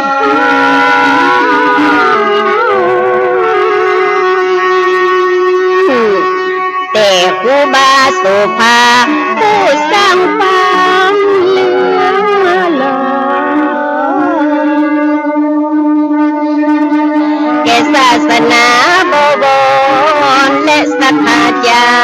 บ้านทางการใดน้องทว่า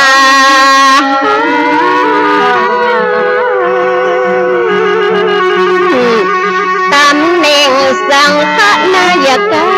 ดังอันปกครองดูแลพระสงฆ์นั้น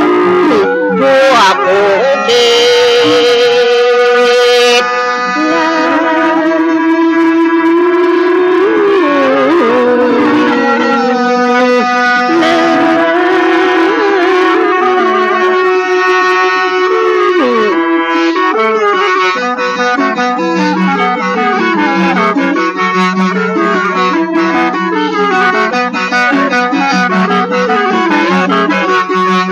เก่งบ่ริหารจัด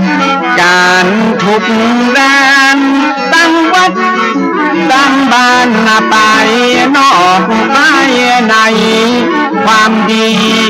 มีหลายไทยก็ชอบสู้แบบนี้ความหูเก่งการปกครองตั้งการได้มองหันความเก่งอาการมีประทานนำหน้าพระเจ้าวิชญาณนถวายตำแหน่งเบื้องบนสมานาศักดิ์เทระเป็นปฐมสังฆนายกาโสภา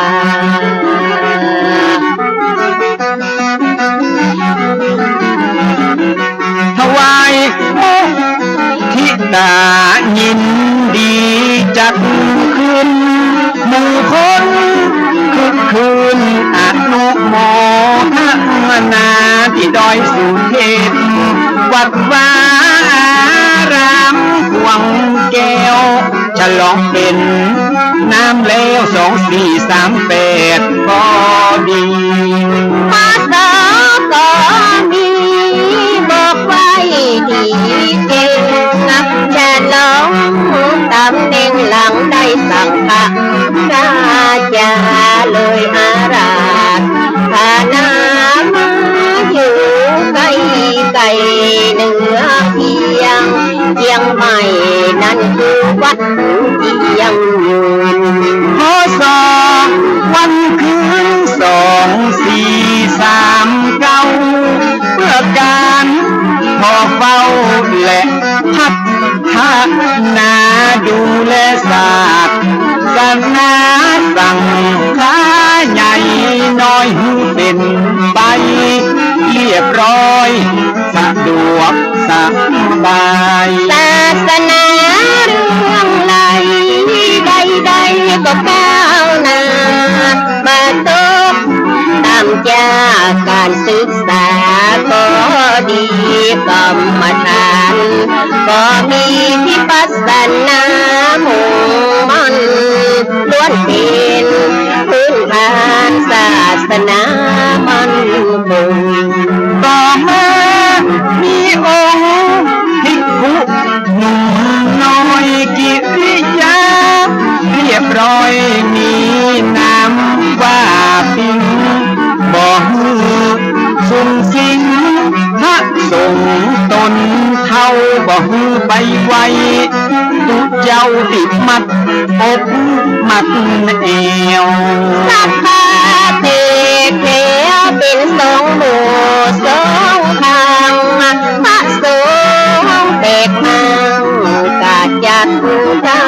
ใหญ่เป็นสองมีกายผู้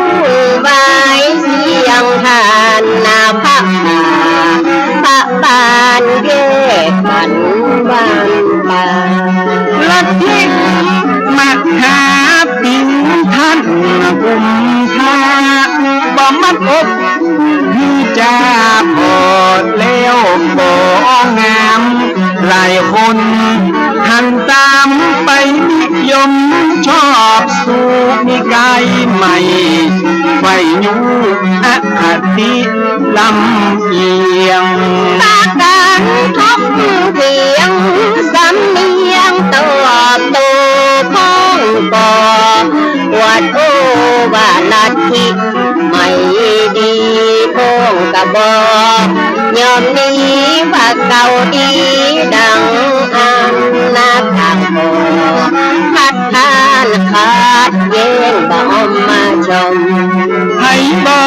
กพระน้องปานีโอบเพื่อหันแต่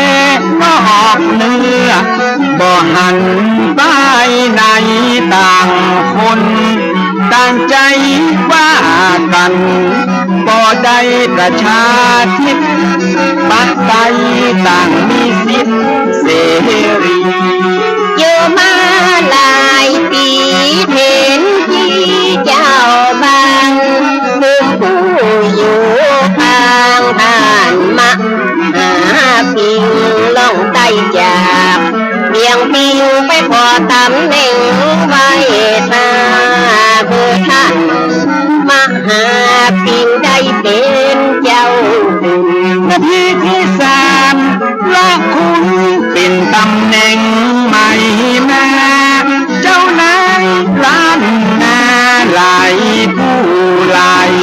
น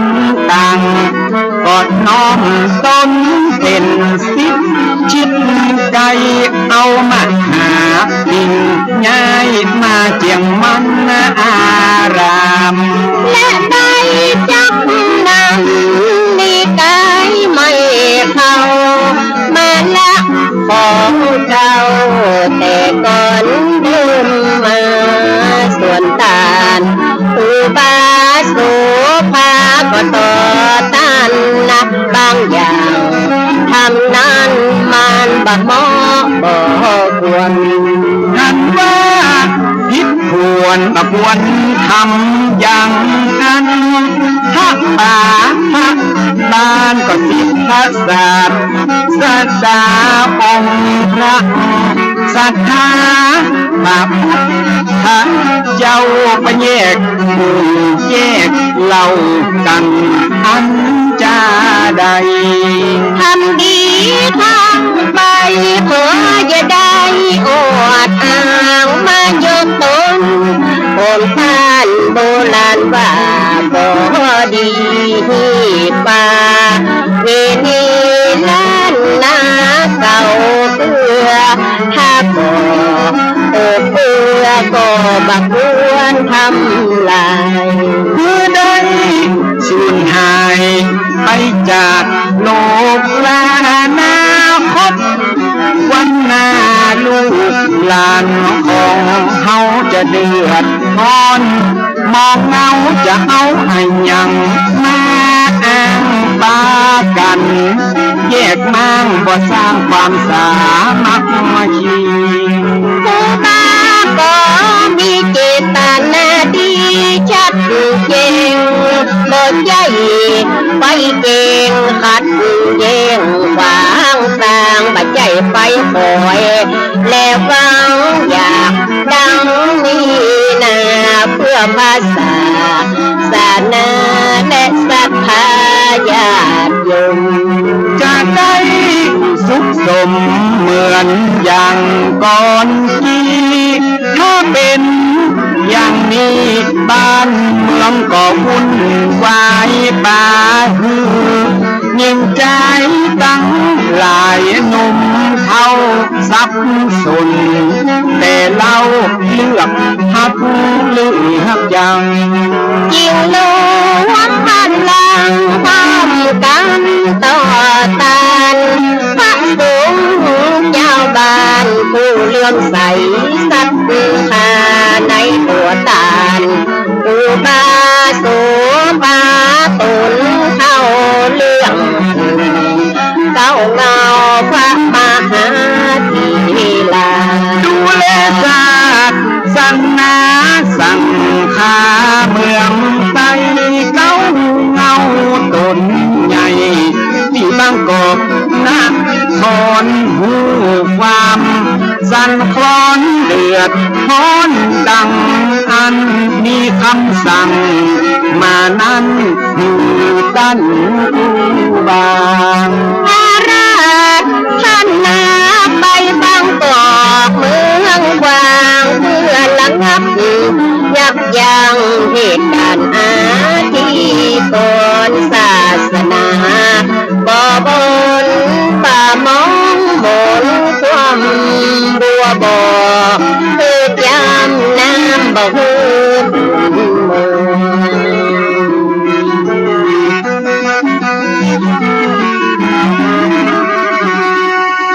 ลายลายตุเจ้า ก็ผ่านไปพี่น้องท่านผู้ฟังขณะนี้พี่น้องท่านผู้ฟังก็กำลังรับฟังรายการสาระสปะจากทางสถานีวิทยุกระจายเสียงพระพุทธศาสนาแห่งชาติและสังคมขึ้นเพื่อการศึกษาพระพุทธศาสนาและวัฒนธรรม FM 104.50 เมกะเฮิรตซ์วัดไฟหิน วัดไฟหินตั้งอยู่ตำบลสุเทพอำเภอเมืองจังหวัดเชียงใหม่หลังมช.เนอะพี่น้องท่านผู้ฟังและก็ได้รับการอนุเคราะห์เมตตาจากท่านผู้อำนวยการทำ4สถานี ได้ให้การอนุเคราะห์เมตตานำเอาเสียงนี้เผยแผ่สู่พี่น้องท่านผู้ฟังก็ต้องขอกราบขอบพระคุณท่านผู้อำนวยการสถานีวิทยุล้านนาเชียงใหม่และก็สถานีวิทยุคลื่นพัฒนาคุณภาพชีวิต FM 92.25 วัดหลวงพระแดงมหาวิหารสถานีวิทยุ FM 98.75 คลื่นธรรมะของชุมชนวัดห้วยทองสักตำบลขวางเปาอำเภอจอมทองจังหวัดเชียงใหม่สถานีวิทยุมนต์เสียงธรรม 106.25 วัดบุพารามอำเภอแม่แจ่มจังหวัดเชียงใหม่พี่น้องท่านผู้ฟังสามารถรับฟังรายการนี้ตั้งแต่เวลา 4 โมงถึง 6 โมงแมลงได้พร้อมกันถึง 5 สถานีก็ต้องขอกราบขอบพระคุณท่านผู้อำนวยการสถานีถึง 5 สถานีดำเนินรายการโดยเข้ากับผมพระหลวงสว่างธาตุอินจันทร์ประธานเครือข่ายกองทุนแม่ของแผ่นดินจังหวัดเชียงใหม่และแพทย์จังหวัดภาคเหนือรองประธานศูนย์ประสานงานกองทุนแม่ของแผ่นดินแห่งชาติประธานคณะที่ปรึกษาผู้ตรวจราชการภาคประชาชนด้านต่างๆจังหวัดเชียงใหม่ก็มาพบปะพี่น้องท่านผู้ฟังเป็นประจำทุกวันเสาร์ตั้งแต่เวลา 4 โมงถึง 6 โมงแมลงและก็วันอาทิตย์บ่ายโมงถึงบ่าย 3 โมงก็จะมาพบปะกันทางสถานีวิทยุแห่งนี้ก็จะได้นำเอาสาระสปะร้อยอันเป็นเรื่องมาเล่ามาอู้สู่กันฟังพี่น้องท่านผู้ฟัง แต่ว่าวันเสาร์หน้านี้ถ้าจะได้ลาพี่น้องท่านผู้ฟังลาสถานีพระหลวงจะไปภารกิจทางจังหวัดสกรรมนี่เนาะ วันนั้นไปในเมืองก็พระโอ้เขาฟังว่าจะไปทางจังหวัดสกรรมมันจะเหาะไปไกลลง ก่อนที่จะนำมาสาระสปะมาอู้ให้ฟังพี่น้องท่านผู้ฟังก็จะแจ้งถึงพี่น้องหมู่บ้านกองทุนแม่ของแผ่นดินจังหวัดเชียงใหม่และก็ทุกจังหวัดที่ติดตามมาฟังรายการมันมีหลายหมู่บ้านที่ติดตามมาฟังรายการนี้อยู่พี่น้องท่านผู้ฟังตามที่เครือข่ายกองทุนแม่ของแผ่นดินจังหวัดเชียงใหม่ได้ขอรับการสนับสนุนงบประมาณจากสำนักงานปวสภาค 5และก็ส่วนกลางเพื่อดำเนินการขับเคลื่อนงานกองทุนแม่ของแผ่นดินจังหวัดเชียงใหม่ตามแผนด้านการพัฒนาป้องกันปราบปรามยาเสพติดซึ่งได้ประชุมคณะกรรมการก็ตอนนี้นะครับการอนุเคราะห์เมตตาจากสำนักงานปวสภาค 5พี่น้องท่านผู้ฟังได้ให้การสนับสนุนงบประมาณเป็นจำนวนเงินทั้งหมด 257,300 บาทเพื่อให้นำไปพัฒนาขับเคลื่อนหมู่บ้านกองทุนแม่ของแผ่นดินระดับจังหวัดเชียงใหม่ตามแผนด้านการป้องกันและปราบปรามยาเสพติดและก็สร้างหมู่บ้านกองทุนแม่ของแผ่นดินให้มีความเข้มแข็งก็จะเน้นด้านแผนปฏิบัติการในการแก้ไขพี่น้องท่านผู้ฟังสร้างให้สังคมชุมชนนั้นมีความสมัครสมานสามัคคีมีความฮักซึ่งกันและกันอยู่ด้วยกันเหมือนพี่เหมือนน้องก็มีเป้าหมายว่าจะมีการส่งเสริมจัดตั้งหมู่บ้านต้นกล้ากองทุนแม่ของแผ่นดินของจังหวัดเชียงใหม่เฮาทุกอำเภอพี่น้องท่านผู้ฟังอำเภอละ1ต้นกล้าแล้วก็1เทศบาลก็คือเทศบาลนครเชียงใหม่นอกจากนี้ก็จะมีการพัฒนาศักยภาพหมู่บ้านกองทุนแม่ของแผ่นดินทุกหมู่บ้านที่มีสถานะ A หรือ B นะแล้วก็จะมีการพัฒนาเป็นศูนย์ศึกษาดูงานระดับจังหวัดโดยจะคัดเอาจังหวัดละ1หมู่บ้าน1ศูนย์มันที่ได้ประกวดไปที่ข่าวที่แล้ว ตอนนี้ก็จะเริ่มมีการพัฒนาศูนย์ระดับจังหวัดก็จะมีการคัดเอาหมู่บ้านใดมาหนึ่งเป็นต้นแบบเอาไปต้อนรับคณะศึกษาดูงานและก็จะมีการพัฒนาเครือข่ายของทุนแม่ของแผ่นดินระดับอำเภอท่านพี่น้องท่านฟังระดับอำเภอก็พระหลวงก็จะได้ลงไปพบปะกับหมู่บ้านของทุนแม่ของแผ่นดินที่ต่างอำเภอเพิ่นแจ้งมาคัดเลือกแล้วก็จะไปพบปะกับคณะกรรมการทุกฝ่ายของหมู่บ้านของทุนแม่ของแผ่นดินแต่ละอำเภอถึง25อำเภอเนี่ยพี่น้องท่านผู้ฟังก็จะลงไปพบปะไปกินข้าวด้วยกันที่บ้านนั้นก็จะใช้เวลาโดยสังเขป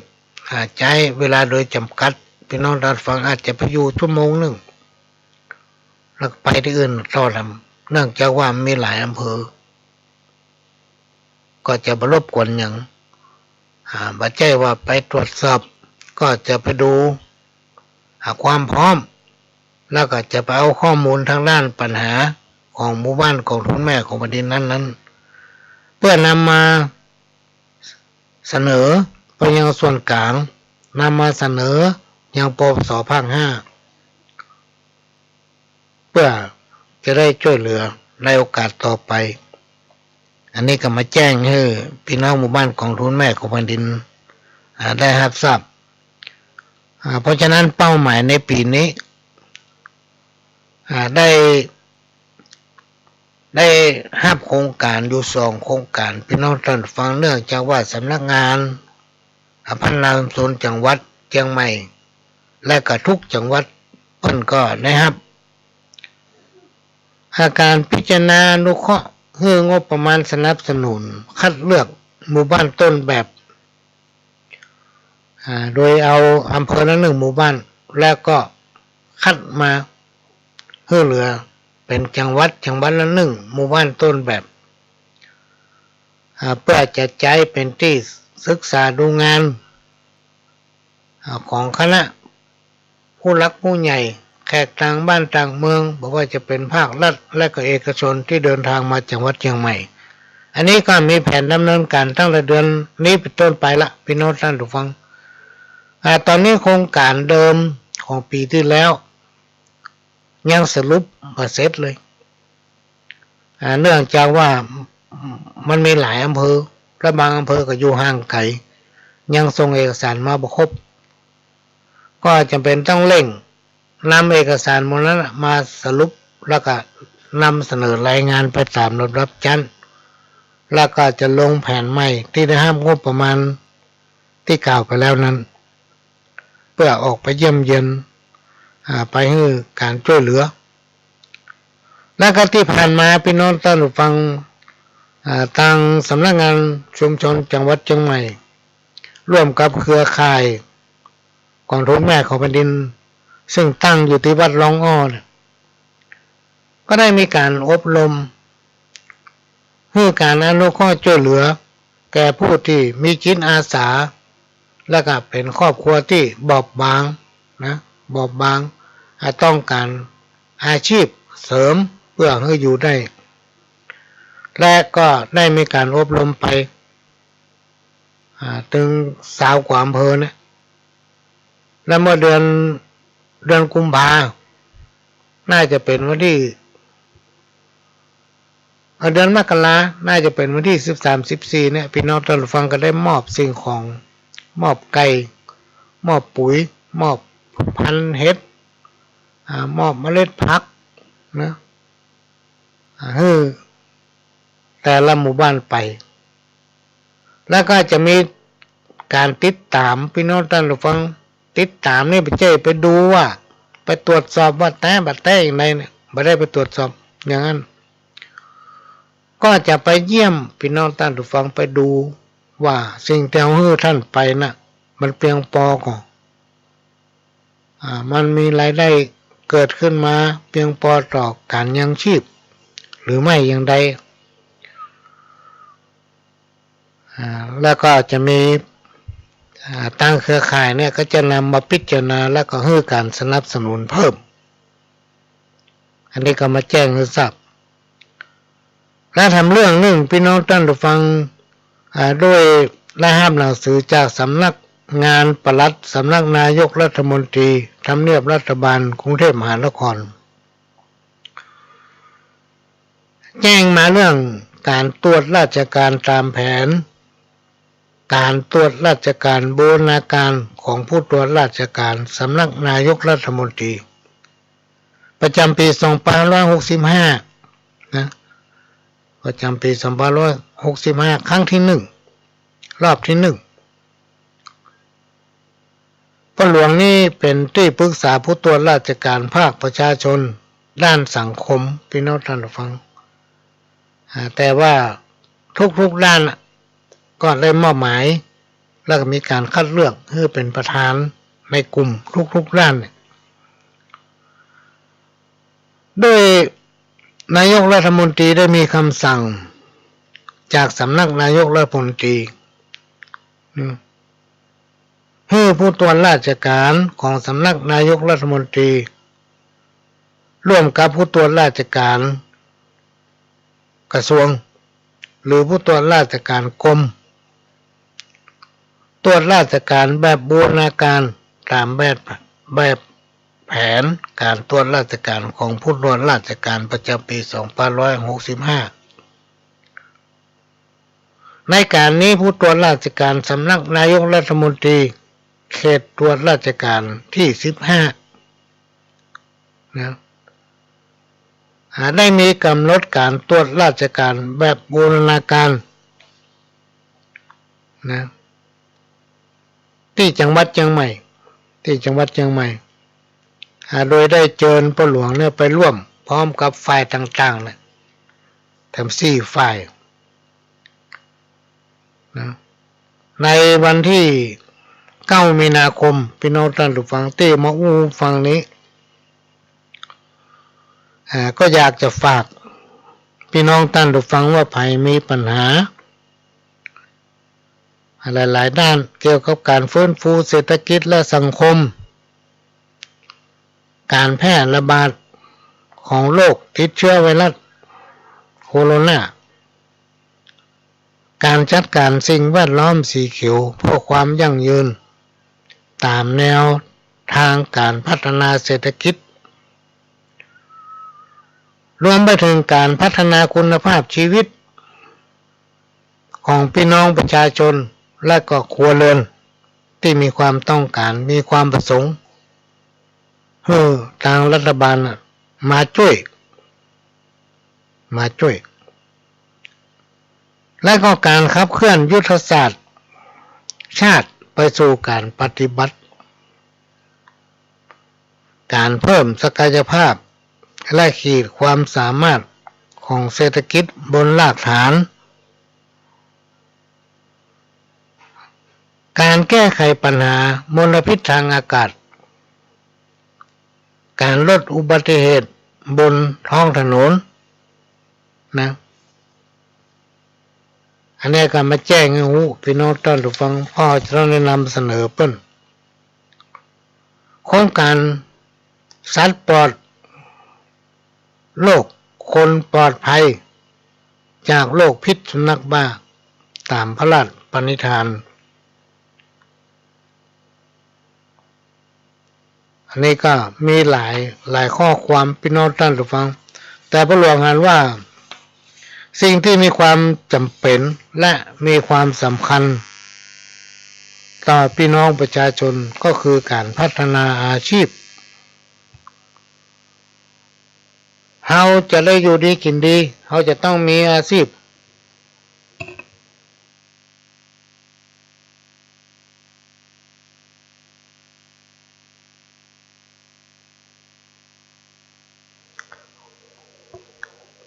เราจะต้องมีอาชีพพี่น้องท่านผู้ฟังมีอาชีพเสริมมีรายได้ที่มันเพียงพอต่อการยังชีพรวมไปถึงตัวเองและคนในครอบครัวเพราะฉะนั้นเนี่ยก็มีความจำเป็น ที่จะต้องลงไปพอหมู่บ้านที่บอบบางครอบครัวที่บอบบางที่ได้รับการสนับสนุนงบประมาณส่วนหนึ่งไปส่งเสริมให้มีอาชีพอย่างต่างหางดงนี่เปิ้นปั้นหม้อเปิ้นขอสนับสนุนในการปั้นหม้อโดยหาวัสดุหรือว่าอย่างต่างๆเนี่ยสนับสนุนไปก็ได้สนับสนุนไปแล้วพี่น้องทางเชียงดาวนี่ก็มีไก่มีเห็ดมีปุ๋ยเนาะมีเมล็ดพืชแล้วก็พี่น้องทางแม่วินแม่วางนี่ก็มีเห็ดมีไก่มีเมล็ดพืชไปแล้วก็พี่น้องในเขตอำเภอเมืองก็คือฟ้าห้ามกับตาสาราก็ไปเหมือนกันเนี่ยพี่น้องท่านผู้ฟังเขาก็จะไปเยี่ยมรวมไปถึงพี่น้องต่างเมืองป้าวพี่น้องเชียงดาวพี่น้องเมืองฝางพี่น้องต่างฮอดก็จะได้ติดตามไปว่าอาชีพที่เขาสนับสนุนให้ไปนั้นมันเพียงพอก่อทำไปแล้วได้ผลจะได้พ่องเนี่ยพี่น้องท่านผู้ฟังและนอกไปจากนี้ไผ่ที่มีความบอบบางทางด้านอาชีพมีความบอบบางทางด้านการทำมาหากินก็สามารถแจ้งข้อมูลมาได้จะเป็นจดหมายเขียนบันทึกมาพี่น้องท่านหรือว่าต้องการให้ทางรัฐบาลหรือทางหน่วยงานที่มีส่วนเกี่ยวข้องเข้ามาส่งเสริมท่านในด้านใดเพื่อให้ท่านได้อยู่ดีกินดีก็สามารถเขียนจดหมายก็มาถึงพ่อหลวงได้เนอะเพื่อจะได้นำเอาข้อมูลทั้งหลายเหล่านั้นนำเสนอต่อผู้ตรวจราชการที่จะมาในเดือนหน้านี้อันนี้ก็ขอแจ้งให้ทราบแต่ส่วนหลักๆก็ได้แจ้งไปตามประธานเครือข่ายไปแล้วบางส่วนแต่บางส่วนยังไม่ได้แจ้งกระจายเสียงทางวิทยุเนี่ยบอกผ่านให้พี่น้องหมู่บ้านเครือข่ายของทุนแม่ของแผ่นดินและกับพี่น้องโดยทั่วไปเพราะพ่อหลวงอยู่ด้านสังคมแล้วเขาก็มีความหันว่าน่าจะส่งเสริมให้พี่น้องประชาชนนั้นมีอาชีพเสริมมีอาชีพเสริมมีรายได้เพียงพอต่อการยังชีพอันนี้ก็ขอแจ้งให้ทราบไปเวลามันหมดละพี่น้องท่านผู้ฟังข้างทำประมาณสัก 4-5 นาทีเนี่ยเพื่อทางสถานีเพิ่นจะได้เปิดอันนั้นอันนี้ ก็ป้ากันใหม่ในวันอาทิตย์เนอะพี่น้องท่านผู้ฟังตั้งแต่บ่ายโมงถึงบ่าย3 โมงแล้วก็เสาร์หน้านี่ถ้าจะไม่ได้ป้ากันเพราะว่าดูเหมือนมีภารกิจและสำหรับโทรศัพท์พี่น้องท่านผู้ฟังก็โทรมาหลังจากจบรายการนี้ท่านไม่ต้องโทรเข้าโทรศัพท์ตั้งโต๊ะละเพราะมันจะไปเข้าเครื่องพิมพ์เข้าแฟกซ์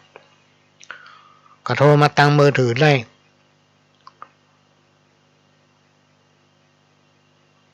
วันนี้ก็จะขอนำรายการนี้จากพี่น้องท่านผู้ฟังไปก่อนขอให้ทุกคนทุกท่านโชคดีมากันคู่คนไผที่แบบสบายก็ให้สบายหายวันหายคืนกินข้าวลำนอนรับสุขภาพแข็งแรงสมบูรณ์ไผที่อยู่ดีสบายก็อยู่ดีสบายยิ่งขึ้นไผที่บ่เคยมีโชคก็ให้มีโชค ก็ขอกราบขอบพระคุณพี่น้องท่านผู้ฟังที่รับฟังรายการทุกคนทุกท่านจากกระผมพ่อหลวงสว่างท่าดินจันทร์ขอสวัสดีครับ